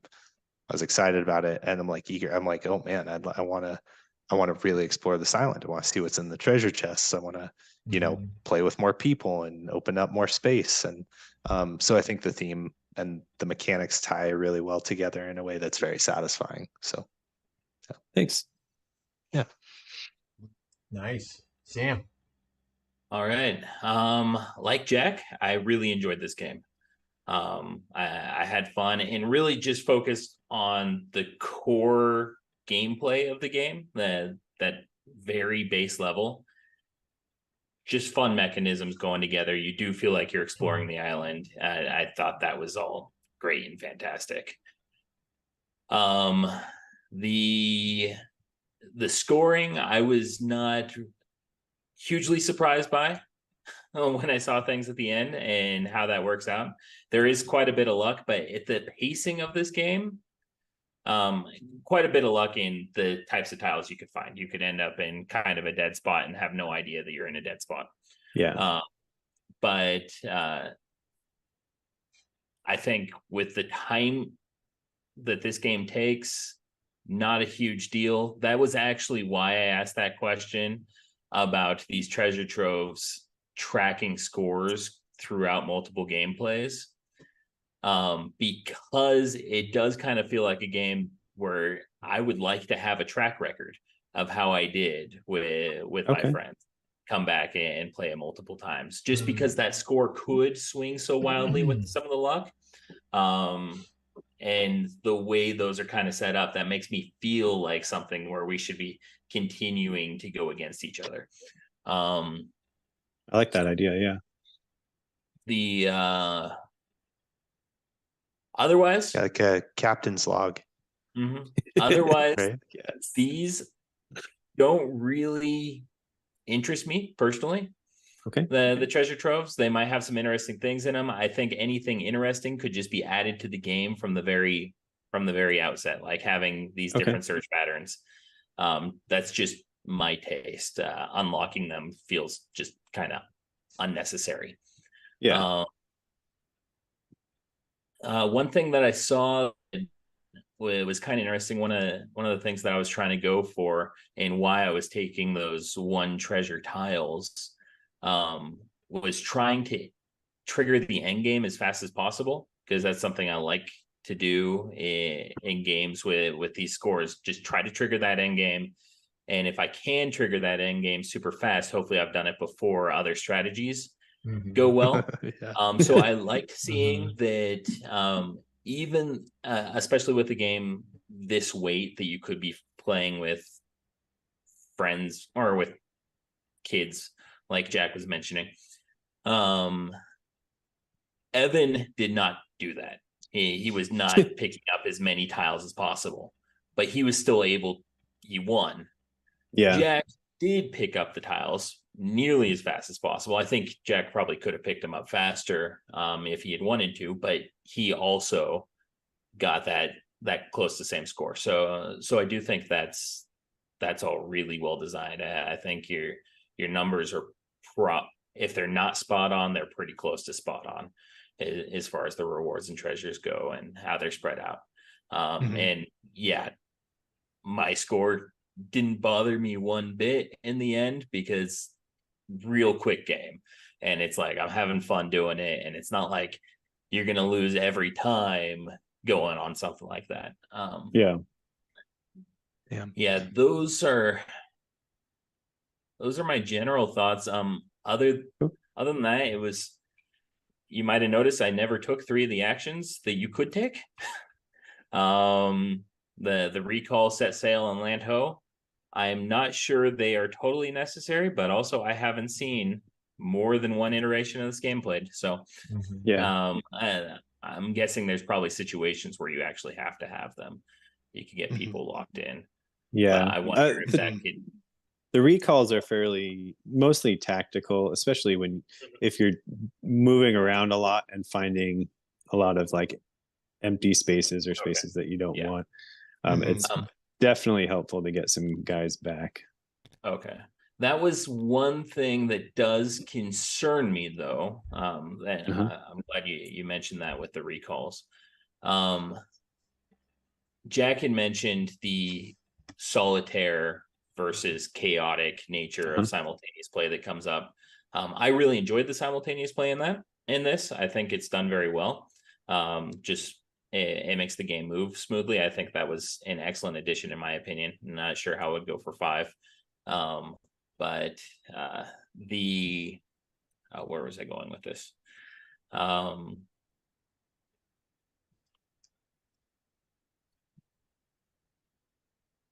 Oh yes, that fast game versus long game. Those kind of core strategies. And the solitaire play. It doesn't seem like there's any way to try to slow someone else down in this game. Which I think could be kind of a problem.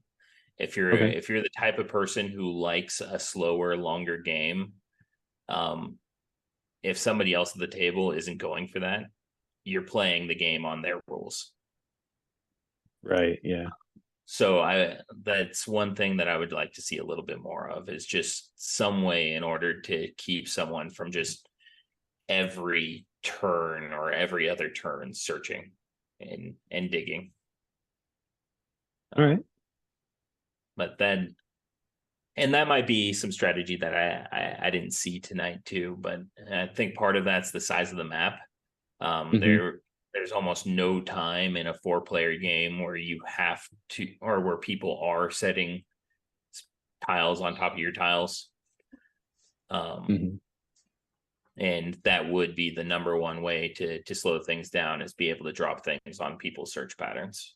Yeah. And it might also be just the short size of the search patterns too.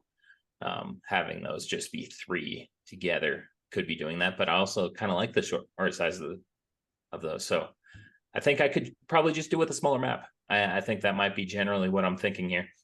And that'd be the kind of what I'd like to try myself and see if it addresses that. But cool. Other than that, have you played with various map sizes, Chris? Yeah. So these I actually started with a smaller map, and I had like a double-sided. But I kind of liked this because so the sizing is kind of based off of the previous plays that I had. And like how much area you typically use up. The idea being, if you want to have a more like in your face game with someone, and you're fighting, jockeying over different positions and stuff, usually tends, at least from my experience so far, usually happens in a 2-player game much more often than any other player count.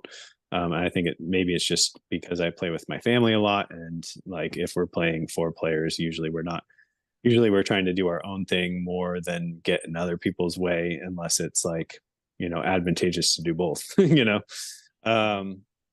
So that's what the map size is based on, is just the previous play that we've done. I've had a couple different sizes of maps that we've played with.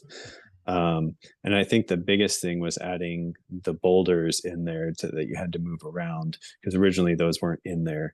And I think that just kind of confines you and restricts you enough that if someone wanted to kind of move towards you and try to take over some of that, if you're doing that, if you're going around and just trying to speed up the game as much as you can, that is kind of the only way to stop that, is to get up in their face and start covering up some of their tokens and keeping them from continuing to dig. Obviously the problem with that, if you're not playing a 2-player game, is that now the two of you are not making as much progress as the other 2 players. So that's kind of, I see your point in that. Like a smaller map could definitely increase the ability to control that a little more in the higher player counts. I think in 2-player it balances well, because you kind of have that option. You can go after the other person if you want to, but you don't. But if you don't want to, you also have room that you will be able to explore the rest of the map as well.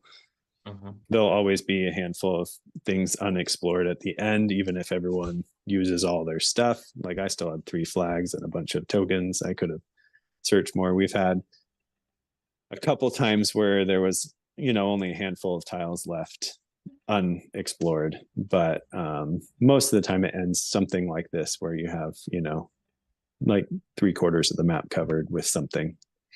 So if that makes sense.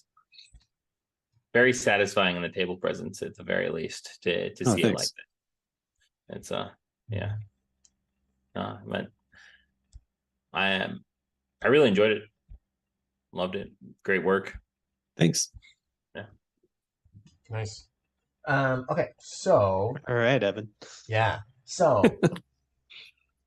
what is Camp Scallywag? Camp Scallywag. It is a pirate camp. Okay. And it's a summer camp for these animal children to go and learn to be pirates. And Treasure Island is one of their activities. Basically, the kids' activities is to go and search for treasure. That's how they're training up to become pirates. I missed that. And then so is there Camp Scallywag other game? So that's the idea. Yeah, okay. I have two other game ideas in the same realm that work differently, have different mechanics. So that's where that came from. Okay, where is Camp Scallywag? Is it just like in a different place? I don't know. Okay. A place where there's islands. Is it like a concept? Like yes, camp. It's a yeah. Okay, the name it's fictional a little bit, just because it doesn't really put me in the time and place of what we're doing. Okay. Like there's Camp Scallywag, which is somewhere that's not here. Right?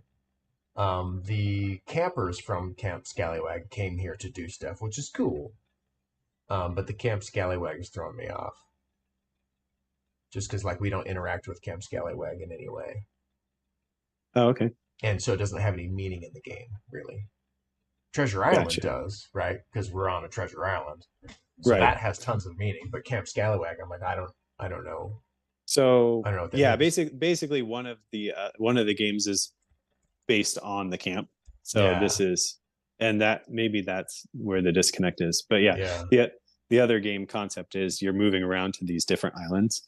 And so you have the whole camp and all the different islands that you move around to. Publish and that so one this first, then this name totally works. Right. Okay. Yeah. Yeah. Because that was the idea, is like each of the islands could be its own game. And so on the Camp Scallywag, like the main game, you would be able to visit these different islands. Yeah. That then you could go and buy that game and be able to play that game, which has different mechanics. Mm-hmm. Yeah. So it throws me off a little bit unless you publish Camp Scallywag first. Right. And then you have Camp Scallywag Treasure Island, Camp Scallywag, Yeah. Okay. Anyway, that's kind of I got to ask a question about that. Sure. Yeah. Because you're saying you want to pitch. Right. Are you afraid of that causing issues with one publisher only wants one of these games? Um, not necessarily, because I mean, this is the game that's developed far enough where I could potentially pitch it. The other games are just concepts at the moment, so it's kind of like it's room where it could become a thing or not. And I'm not like emotionally tied to anything, including the name or any of that. So it's really more of just like I just wanted to put this together and have this concept, and I thought it would be cool because one of the other games I was working on, I thought the theme would work really well for that game, and so that was kind of where I was like, oh well, maybe I should kind of have this Camp Scallywag I like concept, like IP that could be applied to a couple of the game ideas that I was working on. Cool. I think that's a really important skill for a designer, regardless of whether you want to pitch or self-publish, to be open-handed with your creative ideas. Because, like, I mean, even if you're like, oh, I'm self-publishing this, I'm definitely doing this thing, to have the humility to be like, yeah, but it could be totally different in a year. I don't know. I think that's really good. But yeah, originally this game was called Skallywag Island, so that's what I had the name originally. For me, the teach was just too specific all the time, and there was never a like, here's what we're doing, here's the gameplay, and then as we dig into things, we can get more specific with it. But it was kind of like reading a rules document. Okay. In a way that like the introduction and the basic concept of a turn kind of never like the basic flow of the game never really happened. It was just like, here's all the information about this one action. Here's all the information about this one action. And there was never like or maybe I missed it, but I didn't ever hear on your turn, you're going to move your dude in the boat and then do a thing up there based on where you moved your dude in your boat. Yeah. And those things that you're going to do are put down some little tokens to let you look at what's under there, dig up, or move your dude up there. Yeah. Like just kind of like the ground level, like, here's what's happening, here's the basic flow of the game. And then you can get more into specifics. And if that did happen and I just missed it, well, then that's on me. But I think I had, I haven't practiced the teach very much. So I definitely put everything out there. And part of that's just because I know I've definitely like under-explained the game a few times and been like, and then like, oh yeah, by the way, we also have the majorities, and by the way, you can also cover people's tiles. And see, my brain actually works better that way, but different brains are different. Like some people need all of the rules in finite detail up front. For me, if you do that, I'm not going to remember barely any of it. Yeah. I'm a reveal rules as they're relevant kind of guy, but different brains, different players. So it's not that you did it wrong. I just couldn't connect with that way. Yeah, I appreciate that though. Let's see. End the game by placing all your tokens. Lots of offshoot rules. Resolving turn order sometimes and not resolving turn order sometimes is kind of weird. It's either, turn order does matter or it doesn't matter would be much better. I understand what you're saying there and what you're doing there and why it is that way right now with the arrow and the 2 actions, 1 action thing. But if you can massage that in a way where turn order either does matter or does not matter, that would be good. Cool. Or just say 1, 1, 1 or whatever. But if it does sometimes and it doesn't other times, that just gets squiggy and weird. Squiggy. Get squiggy with it. 2 actions. I don't know. I have vacillated wildly on every single thing in this game. From like, I don't like that to like, no, I do like that. and like throughout the course of the game, it's a wild ride in here. The the arrow, if you can figure out a way to make it where turn order either just always matters or doesn't matter, I think the arrow ends up with you being more engaged more often than not if you didn't have it. So I think that's cool as long as, well, there's a larger thing that we'll come back to. Anyway, I think the arrow's cool. Player order. The green and brown blocking thing. Again, this is another one I went back and forth on. The actions in the boat, for the most part, gosh, this all goes back. I'm just going to say the larger thing, and then we'll say why, all the little relevant things. The larger thing is, I think there's a bit of a target audience mismatch here. Okay. I feel like target audience is families, maybe gateway, but probably families. And your boat basically has 3 actions on it. Place 2 tiles, move your dude on the map, or dig. Right? And you've ballooned it out into lots of different permutations of those basic 3 things you can do. Yep. For better or worse. But in its current iteration, I feel like the level of decision making isn't matching. The level of interesting decision making isn't matching the level of complexity in the mechanisms. So like on the map, and this isn't strictly true. Like I said, I go back and forth on everything that I'm thinking here, but this isn't strictly true. But generally, your best action is almost always scripted. It's, I'm gonna pick up the tile that's the best.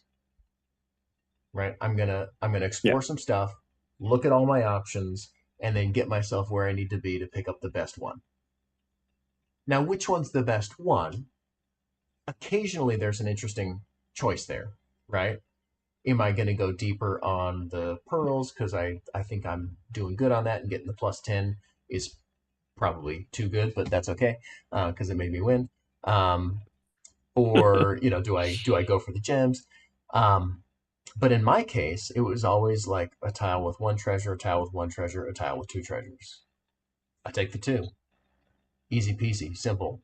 If there was a tile with 3 treasures, well, guess which one I would take? Tile with 3 treasures, kind of regardless of what was on it. Yeah. So in my mind, the decision making out on the board wasn't high. It was look at stuff, pick best tile, get that tile. And then all of the actions on the boat were like, figuring out how to jockey to make that happen. Whereas the level of decision making in a family weight game, on your turn, your action choices are going to be move your dude on the map, dig, or place 2 tiles adjacent to your guy. Right? Just that's what it is. And you would not have the boat guy moving around doing his thing. The boat guy did introduce a little bit of interest in the map, like the structure of the map, because it's like, oh, well, I moved over a brown thing, which means now I can only do these 2 tile placement things, or I moved on the green thing, now I can only do these 2 tile placement things, which did add some amount of, planning, decision making. But in my head, the target audience is family, and at that target audience, I think that's overly complex. I don't know what your actual target audience is, but in my head, based on what I'm seeing and based on the gameplay I just had, I think the target audience is family. Yeah. Are you thinking family, or are you thinking something different? Yeah, I think the family gateway is pretty accurate. Like that's what I'm shooting for. I play it with my daughters who are Yeah. 7 and 9. And Yeah. I mean, that's kind of the idea. Yeah. Yeah. Okay. Yeah, at that weight, I think you can really streamline this a lot. And if I'm just going around finding the best tile and grabbing the best tile, simplify my actions, simplify, my tile placement pattern thing, and just let me place 2 tiles adjacent. I don't know why I can't dig on the tile I'm standing on, but whatever, that's fine. Um, uh, that's but if you want to bump it up into a little bit more gateway, then the decision making in the tiles needs to be a little more interesting. You need Okay. something else happening there, and I don't know, exactly what that solution is. Maybe it has something to do with the chests rather than just like it's totally random who gets access to those 3 treasure chests. Which just as the person who didn't get one is like, well, I didn't get one. Or, maybe you're finding pieces of a torn map, and if you get 2 pieces of the map, you'll find the X where it is, and then you have to get in your boat and go travel over there and pick it up because it's so valuable. Maybe there's some other things happening there. But I want a little bit more at this current complexity. I want a little more interesting decisions in what I'm doing on the map. Okay. Just some other stuff going on in there rather than like just basically pick the best tile every time. Sweet. Land hoe and set sail, kind of like Sam was saying. Like I did end up using it, but it's only because of the rule where if I took any actions, they would be wasted. So I was like, all right, I'm getting out of there. So I don't know if that's a great reason to have those available, just because my current actions are bummers. But, basically, like if I put down clay markers, then on Sam's turn, he can nullify my whole action by placing markers on top of my markers. So I don't know if that's a thing that is there on purpose because of the the abstract strategy aspect of the game. Just has to be that way where whoever lays it down first kind of just, well, you should have done that. Because whatever's on top is the thing that matters. If it should be that way, I don't know, or if it shouldn't. But basically, I ended up in a situation where it's like, okay, well, my next 2 turns are leave and go somewhere else. And then to Sam's point, the other action is bring back some tokens. Was there something else happening with that made it different than just bring back 2 tokens? The recall. Yeah. So you move your character on the boat, your navigator, and then so basically the idea is there are some times where you might get to a point where you can't really use the spaces that are next to your navigator. So you can just move it there, and then you can choose to bring back up to 2 of your tokens. That's kind of the idea of the recall turn. Did anybody in this game run into a situation where they couldn't use anything adjacent to their navigator? I ended up using a recall turn, but did you? Okay. I could have moved my character, but I didn't want to, so I did a recall instead. Okay. Maybe I must just not be seeing the value in that action or something. But yeah, a lot of times the recall. So the recall comes into play when you're moving around a lot and searching a lot of tiles, and you end up using a lot of your tokens and not necessarily wanting to dig up the treasure that's there. So it's kind of just a tactical thing to be able to get some of those tokens back and continue to search the board without ending the game. And then the set sail is mostly there because you technically can get trapped on the island. And you don't want a situation where the player can't do anything. So yeah, this weight of game, even at Gateway, I think it would just make sense to, if you run out of tokens in the game, yeah, and then not worry about recalling them. But like I said, maybe, or like Sam said, I've only had one play of the game. Maybe there are awesome strategical uses for that that are interesting. But it didn't happen for me. And to me, I would just want, you know, my I would just want the one action explore. Mm-hmm. Move my navigator, perform the action. And or maybe my other alternative is sail rather than spending 2 turns to get on the ship and then go somewhere else. Because it's just a pure negative, right? I'm not like, yay, I'm gaining lots of stuff by spending 2 actions not gaining anything. It's just a feel bad. When I'm blocked out, I can't put my clay markers down because Sam can just cover them up. And then my next 2 actions are scripted and not useful for me. So you might as well just make it a 1 action bummer instead of a 2 action bummer. You know what I mean? Just let me sail somewhere else. Yeah, and the idea with the set sail, the reason it's 2 actions, if you just that's also the reason why the land hoe allows you to perform 1 action. So it's really only 1 action that you're losing, because you move your explorer, and then your next action you get to place it and then activate a token. So really, it's one action to move to one of the outer edges. Yeah. I would just simplify that and just make it 1 action to move to a spot on the outside of the island. Okay. And then on your next action, you can do whatever action you want. And then it's not broken up into 2 things that, I don't know. No, that makes sense, yeah. So really, I think there's like 2 actions. Yeah. And let's see. Yeah, who finds the treasure is lucky. I didn't really care what the other players were doing until it was a bummer that Sam could just cover up whatever I did.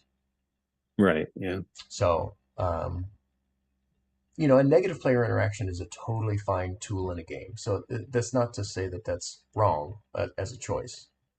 But if there is going to be player interaction, I want it to be more than once and not just a bummer. You know what I mean? Yeah. So like really pit me against the other guys so that we're both experiencing some negative player interaction. Yeah. Or, yeah. Well, and like Sam was saying, if the map is smaller, then you're kind of forced into that. So maybe that's something that could help in that area. Yeah. And then if you are simplifying a little bit and going family weight, then maybe actually kids tend to be, depending on the kids, some kids love negative player interaction and some kids will not play that game. So it just depends on the kids. Yeah. But let's see. Yeah, we already talked about that. Yeah. Place to adjacent, dig, move. Got it. Adjacent only dig. I didn't get it. Like thematically, it doesn't make any sense to me. To me, you would dig where you're standing and not where you're standing. Only. So the biggest thing with that is more of a mechanical thing. Just being able to place a flag on the same spot as your character just didn't really work.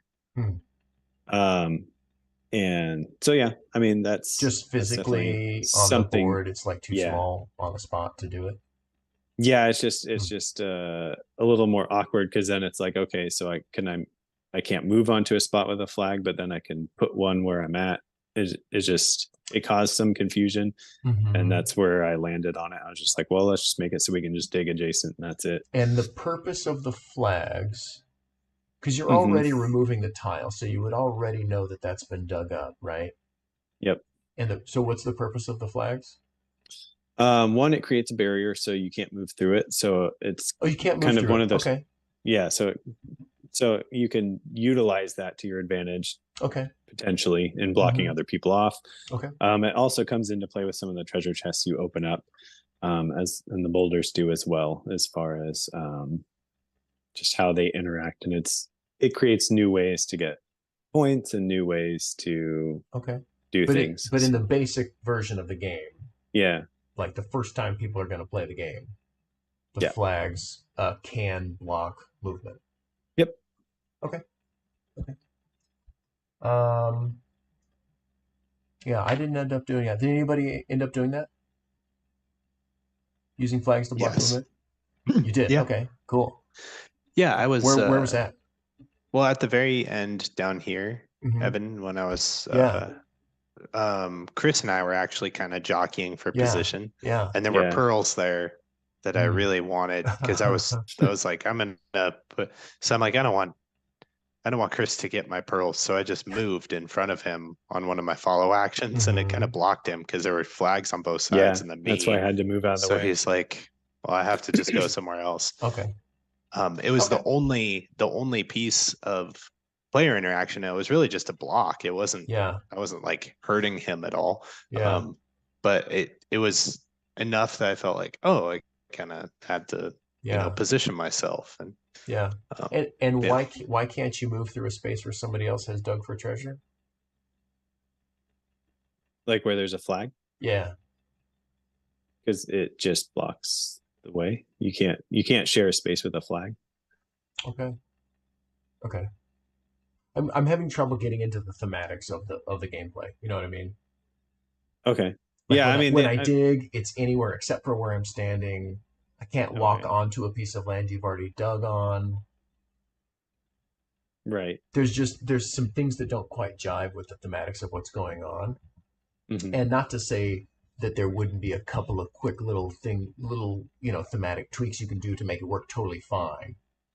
But in the current iteration of the rules and the theme, it doesn't really jive for me. Where I'm like, well, that doesn't make any sense.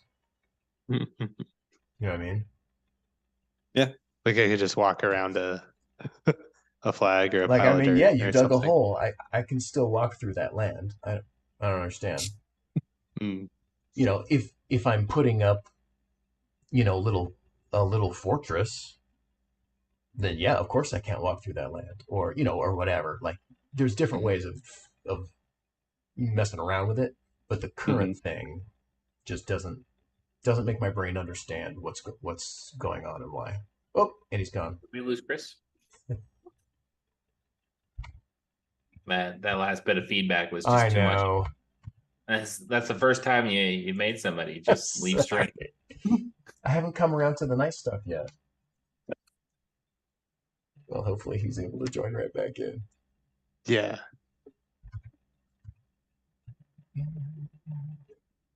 Yeah, he'll jump back in. Sam, when you did your Kickstarter, did they have this new advanced analytics dashboard? Or did that come out between your Kickstarter and this one? I can't remember. So you could get lost in it. Then probably not. He's not mad at me. His phone died. Oh, okay. Part of it for me though is like I mean these data points are like, I don't know if I really care. Like like did they use the Android device or an iPhone? Like what am I supposed to do with that? Is that useful? Yeah. Yeah. I mean, I guess if I was like if I was a huge company like Yes. Simon, like there's probably something I could do with it, but I just it tells you that when you make the app integration for your phone, Right. you need to yeah. Exactly.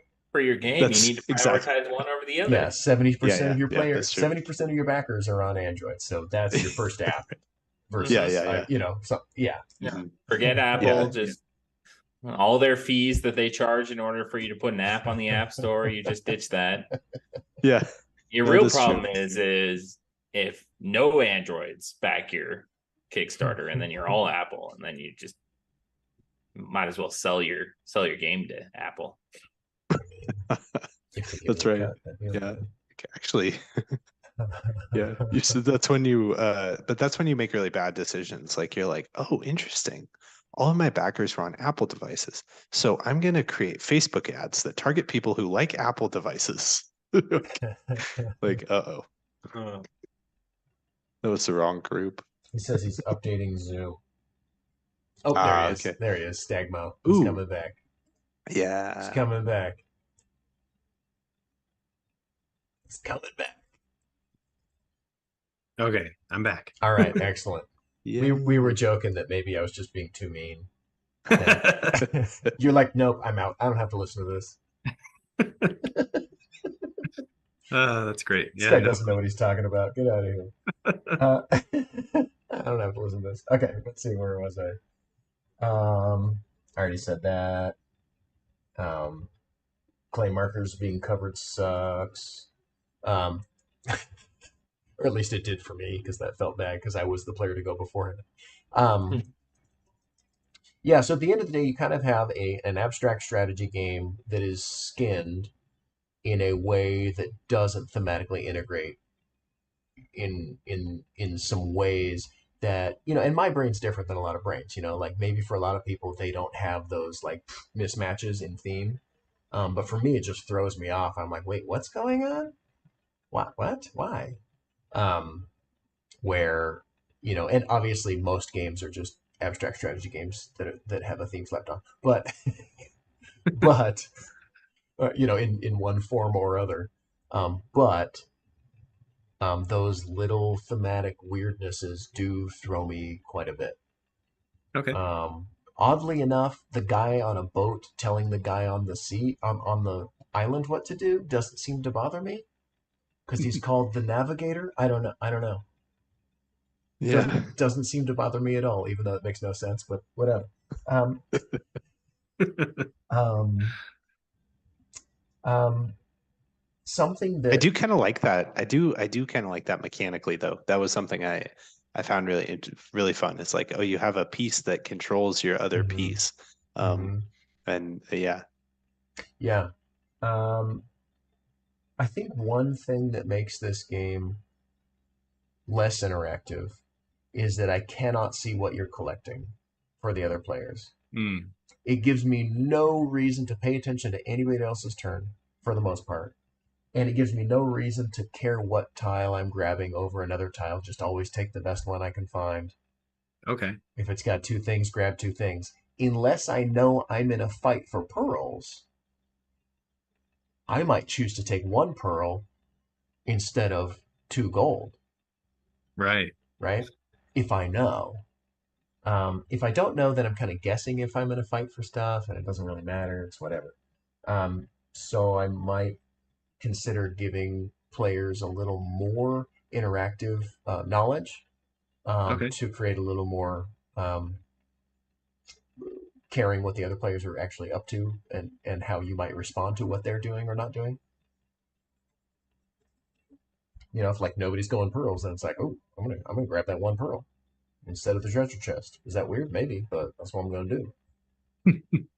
um, the pattern to allow you to dig. It's another example of a thing that just my brain was like, but why? Why do I need to explore a pattern before I can dig in one spot? It Right. just my brain was like, I don't understand what's happening there.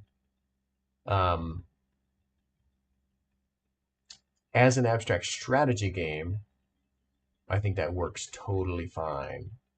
And the fact that the pattern can change from game to game is cool, and obviously alters up your map, which is great because you want that capacity for your map to work a little differently from game to game. But in this particular theme, I just didn't get it. Yeah. Yep.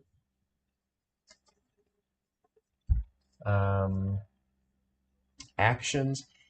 Again, if you streamline this down to a family weight game and it lasts 25 minutes, 20 minutes,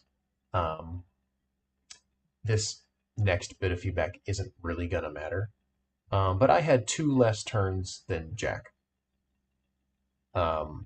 which, if I didn't win, would feel bad. I happened to have won, so it's not as bad feeling. But like I had two less chances to do things, and so if I didn't come out ahead, I'd be like, oh well, that's why I didn't come out ahead. Right. Why did I bother playing? Um, that's the kind of thing that matters once you start hitting the 40-minute mark in a game. Yeah. You start caring about, did we get even turns? How much was luck a factor? Which currently it's a very high factor. So if you're down around the 20 something minute mark, it's really not that big a deal. But once you start getting up into this 40, 45 minutes, it actually starts kind of like being a turnoff for certain groups of people, right? Different people have different things that they are fine with or not fine with, but as a generality, those things get less okay the longer the game is. Um, and some people will just never play a game with uneven turns, even if it's a 5-minute card game, but whatever. So, sailing is bad. Yeah, we already covered that. Too many actions. Yeah, we already covered that. It's just total amount of information to waterlog your brain down. Whereas if I just have do the thing or move on the outside of the island, if those are my options, the game gets a lot more simple than if you kind of plug in all these extra options that actually is just a bunch of words that I'm never really gonna need, but I had to learn what they meant. Gotcha. Yeah. You know what I mean? It's just extra brain space that we just do not need to take up with that. I'd rather just be playing the game and having fun. Just a little thing that came to my head was these holes that we find. Those could be interesting. Like, what if the holes connect? So when you find a hole, you flip them face up. If you find another hole, you flip it face up, and then on your turn, you could move through the hole to another hole that's face up, or you're crawling. There's like an underground tunnel, and takes you to the other side of the island where somebody else found a hole or whatever, and then you can come swipe some undiscovered stuff near where that is. Maybe, I don't know. It's just I want a few more things happening at the current system weight to make me care why I'm revealing anything other than 2 or 3 treasures. Okay. Yeah. Let's see. Randomness. Always take the best die. Don't recall, just end the game. Going deep on a terrain type, giving you a bonus tile. I didn't like it because I didn't get it, and everybody else got bonus tiles. Not everybody, maybe, but not me. I didn't. So it felt like everybody else. Tell you what, Evan, if I did get I a know bonus you would have won, tile, you son of a. But then you would have taken 2 extra turns than me, and it would have been fair. yeah, and then I got you either direction. So technicalities.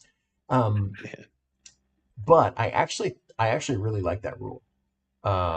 Because it gives me a reason to care why I would not just take the best available tile. Yeah. Right. That set collection aspect is like, it throws a tiny wrench in we'll just pick the best tile all the time. Pick the best treasure all the time.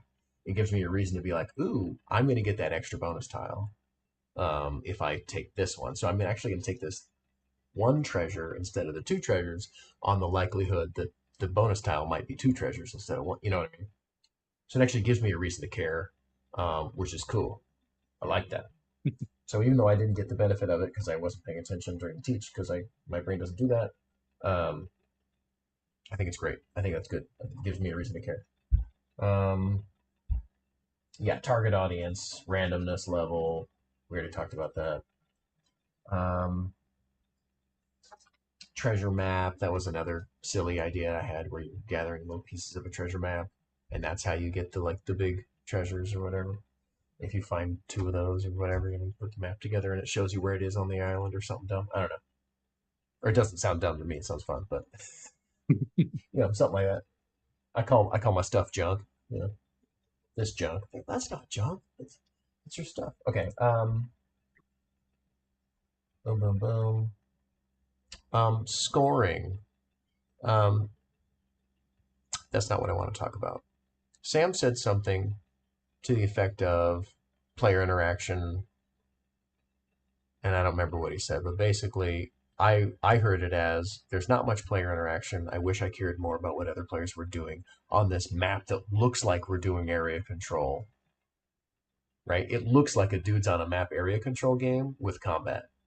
But I actually don't really care what anybody else is doing, which just kind of feels weird. And not that it has to be a game with, dudes on a map area control with combat, but it does make me wish that there was more player interaction that mattered.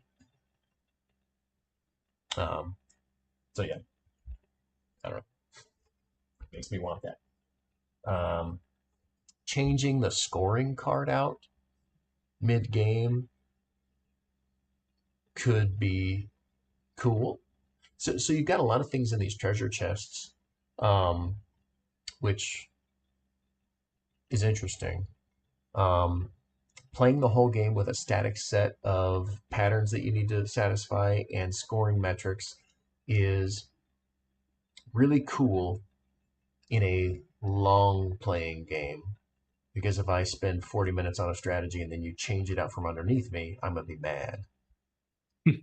Yeah. But in a short playing game, the ability to change a scoring system for now pearls score like this, and the person who's going after pearls is like, what? In a 20 to 25 minute game, if you end up going that direction, that could be a lot of fun. Yeah. If you're changing the scoring cards mid game and changing the pattern required mid game, those things could actually be really fun.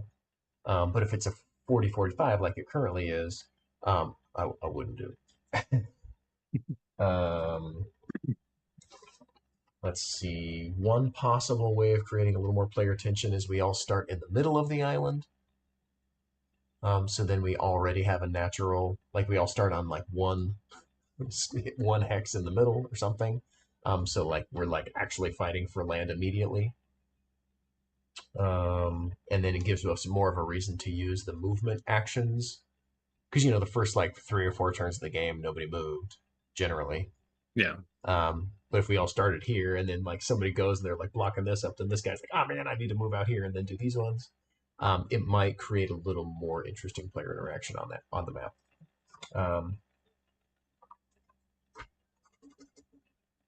And then you don't have to have a phase where everybody picks where they place their guy. Okay, campaign stuff. I love that idea. I do. But in the spirit of where I think this comes in weight-wise, I think that's expansion material. Probably bloats your shipping and box size for the base game more than necessary. But I do like the idea of it. Because it actually is kind of a cool way to onboard new players, right? If you kept this base game really simple, more simple than it is right now, a little bit more simple, a little more streamlined rules, 1 or 2 actions instead of 4 actions, the navigator's doing, anyway, a little more streamlined, a little more simple. And then you play that first game and you're like, okay, cool, that's a cool system. And then you unlock the treasure chest and you've got your you've already got whatever. Play a game as a lion. I don't know if that's interesting, but complete a game without ever setting sail. Maybe that's interesting, right? If you had those achievement goals, then that adds to your next game where you're like, oh, okay. So I actually do really like the idea of these treasure chests. But when you get a publisher, you'll have that chat about production cost versus value of the thing that you're putting in the box or not, and whether or not that should be an add-on or an expansion, rather than just in the base box. But I do like the idea of that slow onboarding of mechanisms and starting with a really just simple game that you can kind of expand a little bit. Yeah. In a mildly campaign-like way. So I think that's cool. So, as is my way, I say a bunch of negative stuff, and well, it's not negative; it's just critique. Um, and then I come back around and say, despite all that stuff I said, I had a good time. I like the core concept of the game. Um, I really did like this basic conceit of this navigator controlling what's happening on the map, and then theoretically this map being a thing that we're like fighting over stuff. Yeah. Um, and then that from game to game, the scoring for each thing might kind of like Cascadia, you know, where like you pull out a different bear card and then the bears score different this game. Like that kind of thing is really cool. So I like that you've got that here. I think that's really neat. And I ended up really liking your arrow system generally because it's different and it's kind of cool. So I think you've got a lot of really cool stuff going on here. But I do think you can whack off a few loose edges. Yeah.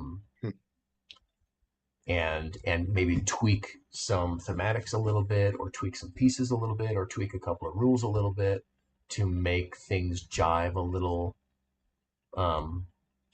cleaner with you know the words of the action that actually make sense with the effect of the action. Mm-hmm. You know, if I'm putting a flag, that doesn't stop somebody from walking through that forest. You know what I mean? Yeah. So make it a big castle, or make it a, you know, if it really matters that they can't walk through it, make it a castle. If it doesn't really matter that they can walk through it, then don't make it matter. You know, that kind of stuff. Yeah. But you know, like I said, you've got this abstract strategy game where those kinds of decisions are really pertinent and impactful. So obviously, probably the best way to clean those up is either figure out if they are necessary or not, and then adjust the thematics to the game itself rather than adjusting the game to the thematics usually. But, yeah. But yeah, overall, I really like the idea of the expansion. I really like the two guys, the navigator and the guy on the thing. I don't know. There's something about that that's really cool and kind of unique. I just wanted a little more interest in the tile selection, like why I care about what I'm doing on the board. Which, you know, you can add some cool little things, but as a general concept, I'm really excited about this game. Cool. Thanks. You got the idea spinning in my head, so I like that. Yeah. Well, that's always something. Now I have like a million things I want to try in the game. Yeah, right. Well, that's always something 87 more times.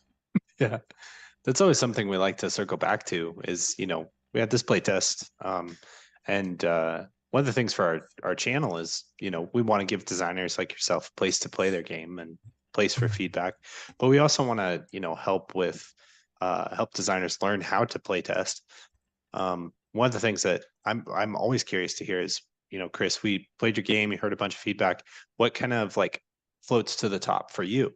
Maybe what did you see from your player? What of the feedback stands out to you as like, oh, that's actually, I really want to try that or test that or make that change? Yeah. I think the idea of creating that player interaction, like you said, that's not necessarily all negative, but could be, you know, like tightening up the space, I think could help. But like some of the ideas that are sticking in my head is like, I always just like from the start, I mean, this game is fairly early in development as far as like from concept to like I've play tested maybe 20, 30 times.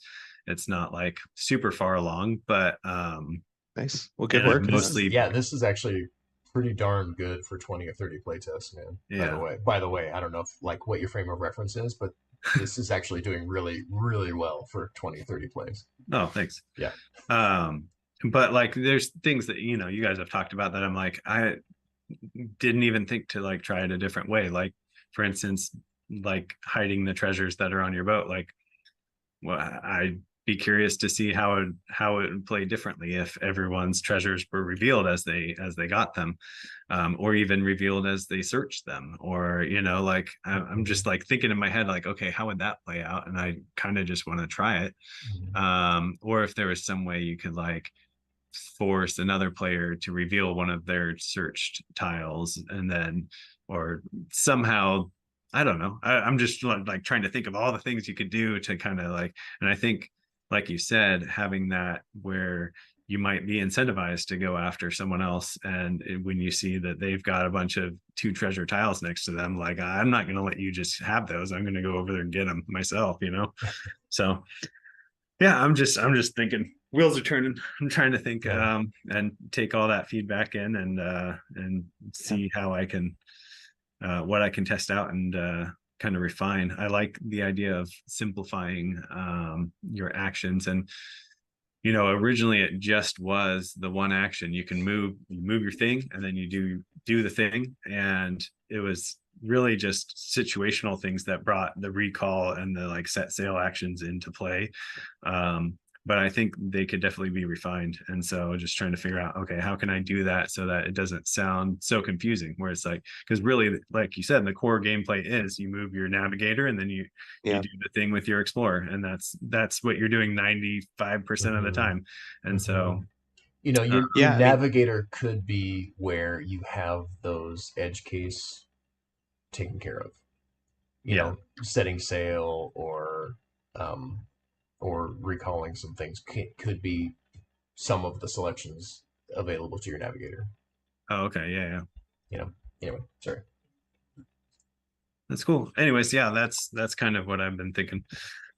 Just kind of taking in what you guys have said. I really appreciate all the feedback. It's always fun to kind of explore new ideas in the concept of the game. So my assumption when we first started, Chris, was that we would be turning over our tiles, and that would create kind of a rush to the treasure.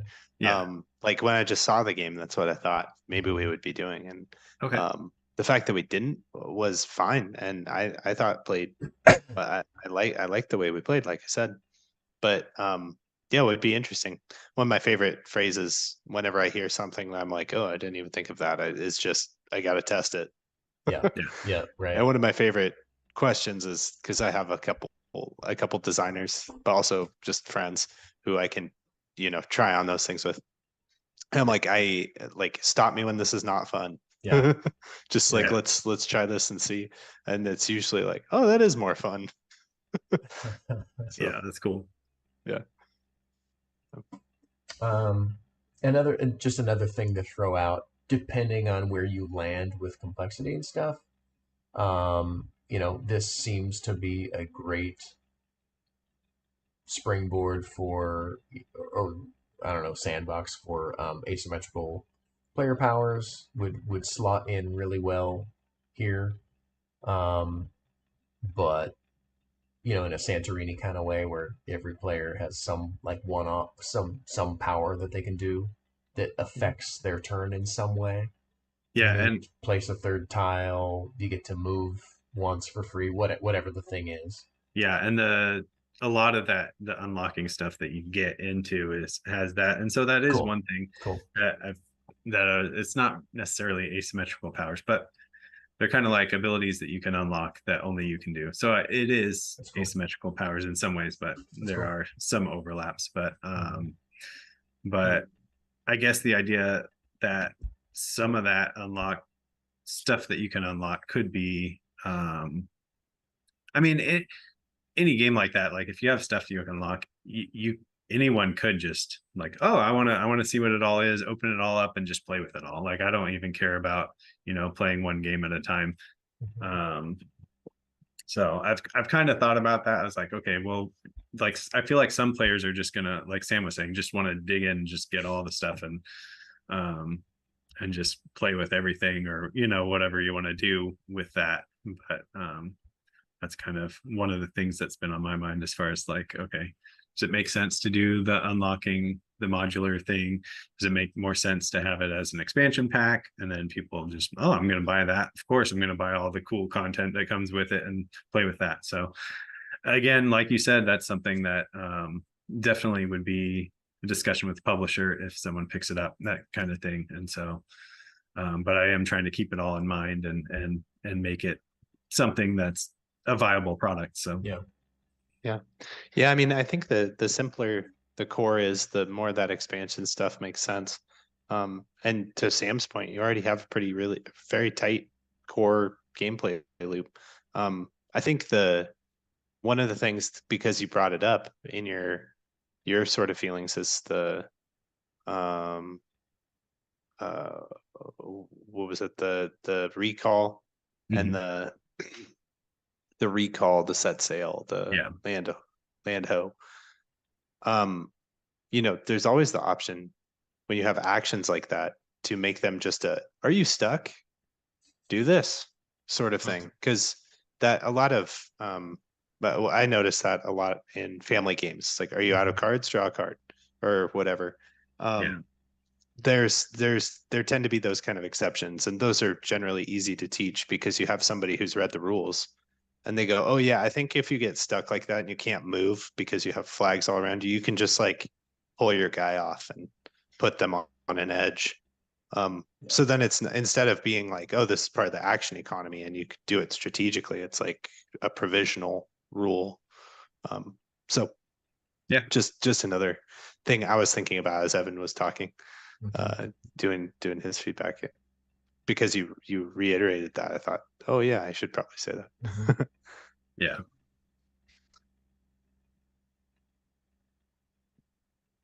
Yeah. Well, Chris, thanks a lot for coming on the show. Thanks for showing us your game. What if people want to play Camp Scallywag, Treasure Island, if they want to connect with you, what's the best way of doing that? So I have my Discord server that I typically organize the playtest with, and then if you just want to like know more about the game or follow the game, I have a Facebook group for that, and you can reach out to me or just join that group, and I'll post updates about the game and stuff as it develops. So yeah. Awesome. Cool. Well, thanks a lot, Chris. Sam, or Evan, do you guys have any other ending points? Any other amazing insights? No. Yeah. No, I there's a lot of promise here, man. I'm excited for you. But yeah, if nobody else has anything else, let's do a little outro, and each of us can tell other people where they should come support us. Jack? Yeah. New Kingdom Gardeners, looking at the Kickstarter page right now. Because when you're running a Kickstarter, it's just your mind is like, wait, what's going on there? What's going on there? But yeah, New Kingdom Gardeners, first game. It's on Kickstarter. You can find me at newkingdomgaming.com/gardeners. That has links to all my socials, all of the ways to connect with me. Please do. I love connecting with people. So email, Facebook, whatever. Nice. Discord is a place I do a lot of development. So I love connecting with designers there and testers. That's the primary place I do that. Awesome. Sam? Still my only website is outrunthebeargame.com. So go check that out. It's got some links to my socials. Or email me at aroundthestumpllc@gmail.com. That's actually the best way to get in contact with me. Awesome. I am Evan Halbert. After the Empire is my only big game that you can find anywhere. If you can find it, go buy 18 copies and give one to your friends, even if they don't play games. Thank you. And then Chris, I will point out that if you come on the show as a guest designer, eventually you will be published, because that's the track record here. Nice. So if you come on the show and publish, and playtest, you definitely will be a published game designer. I don't know if that's actually true 100%, but it 3 sounds... for 3 of successfully funded Kickstarters. So, but so I don't know if are you already a part of the green room? I don't know. Okay, I'll add you as a friend if I'm not, and then invite you to the green room. And then Okay. anytime, if this ends up being a good time slot for you, anytime you're available, I'll just be posting when we're doing our weekly thing, and you're more than welcome to come join us and help playtest other Test. people's designs. And I'm sure you've already done that lots of times, but I find that when I'm playtesting other people's designs, I actually learn a lot about the things I'm working on, and I'm like, ooh, I could apply the thing I just said about their game is what I should say to myself about my game. Yeah. Like the self-realization moments. Yeah. So it's actually really awesome to be able to get all these games in front of us and like kind of use it as a great design tool for ourselves to see what we're saying about other games. But anyway, I don't need to sell you on it. If you can make it, that'd be great. If you can't, that's okay. And yeah, Chris, give us one more quick shout out, and then we'll get out of here. Yeah.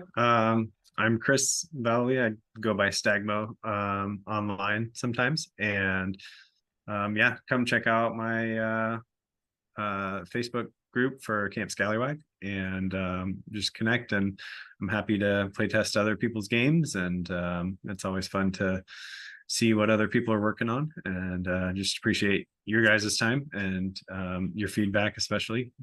It's great to have the ideas flowing again. So until next time. Awesome. Well, thanks for coming on, man. Very Really cool. appreciate it. Sam, thanks Yeah, for thanks jumping a on lot, last Chris. minute. Jack, good to see you. Yeah. All Thanks, Sam. right. Oh, wait. Let's see. What did these guys say? Trevor said, "Oh, missed it. Dang. Hi, guys. I'll Yeah. definitely watch it back. Looks right up my alley." Actually, that's true. That does look right up Trevor's alley. Yeah. I Yeah. think Trevor would he love would it. love this. Yeah. Yeah, really. Oh, you already said hi to him.